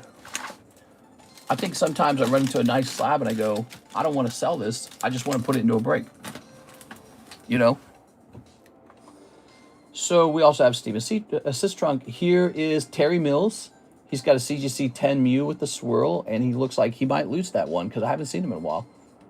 And Yugi Tao. All right, so we're all done, and the only cards that actually came back were these two. Pretty good. We ended up with Charizard 4 clubs and Umbreon 10 coming back. I like that card. Let's just see. Looking for a first edition Sabrina's Gengar. Can't believe how much they are now. I have one, Mr. Dare Bear, but I don't think I will sell it. Here's Umbreon 80. Actually, not selling anything has been a very good move. Let's say Sun and Moon. Not selling anything has been a very good move very recently. It's like, you don't want to sell anything. It's a mistake. Let's see. This is Chinese. Oh, that's Japanese. What do we have? We have the English one. We have the English one. All right. I think we're going to run this one for 340. All right. Ooh. This guy's ready to be slabbed away again. I agree with that. I sold my 9 Sabrina Gengar when they were 600-ish. They're probably all over 1,000 now, huh? Even the 9s shouldn't have been sold. How crazy of a market is it, guys? How crazy. Oops. We don't need thin sleeves. We need a fat sleeve. Oops. All right, so this is a Charizard 9.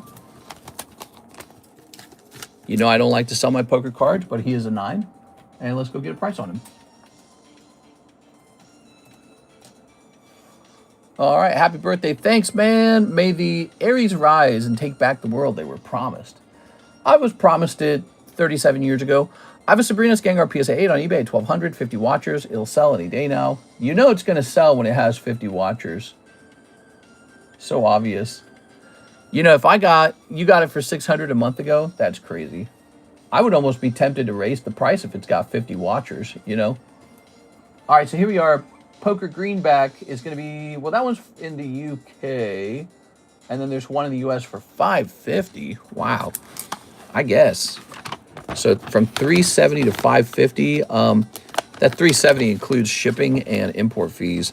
So I'm going to go with, let me think about it for a second. I'm going to go with $450. I don't remember what I sold it to Blake Santoro for, but there it is. Potential slab away Charizard 9. He could be a break too, honestly. Let's hit refresh. I kind of want to 1,400. If it was mine, that's what I'd do. You know why? Because 50 watchers, it's so obviously underpriced. If it's 50 watchers, it means everyone's trying to keep an eye on it so that they can buy it when they hit their next paycheck. So sometimes you have to wonder if your pricing is too low and you're missing out on a potential revenue. I know that sounds greedy, but it's like the market data is telling you that even though it has not sold, there's a lot of people looking at it, and if they just had more money in their pocket, they would probably buy it. So that one's, you know, if you just want to try and make slightly more, you could do that. But if you don't care and you're just trying to get it to sell faster, keep it low. So some people sell low, sell fast, and then they buy the next card and try to do it all over again. Some people are more like, let's hold back on selling it too fast. Let's see, you know, where does the market go from here? Does it go up? Does it go down? If it goes further up, $1,400 is justified. If it goes down, then you'll be happy you sold it at $1,200. So that would be like a speculator trying to get, you know, the optimal pricing all the time. And, you know, it's just a matter of how you want to do things. Like, do you want to be slow and cautious, or do you want to be fast? If I had more money, I would definitely buy 9 and hold on to it forever. Sure, yeah. You're talking about the Gengar, huh? Well, guys, it's 2:12, and we've got, here we are. Let's see. I am all done streaming. I have a fresh email from my accountant here, and I'd like to respond to it. So I think we're going to wrap up here for tonight. We're going to continue giving away these booster packs for people who place an order. We went through about half the box, and so there's about half left, okay? So I'm going to wrap up here. I had a lot of fun with all of you, and we'll be streaming again tonight for the vertical stream. The question is, when should we stream? Should we stream in the evening, or should we stream late at 11 p.m.?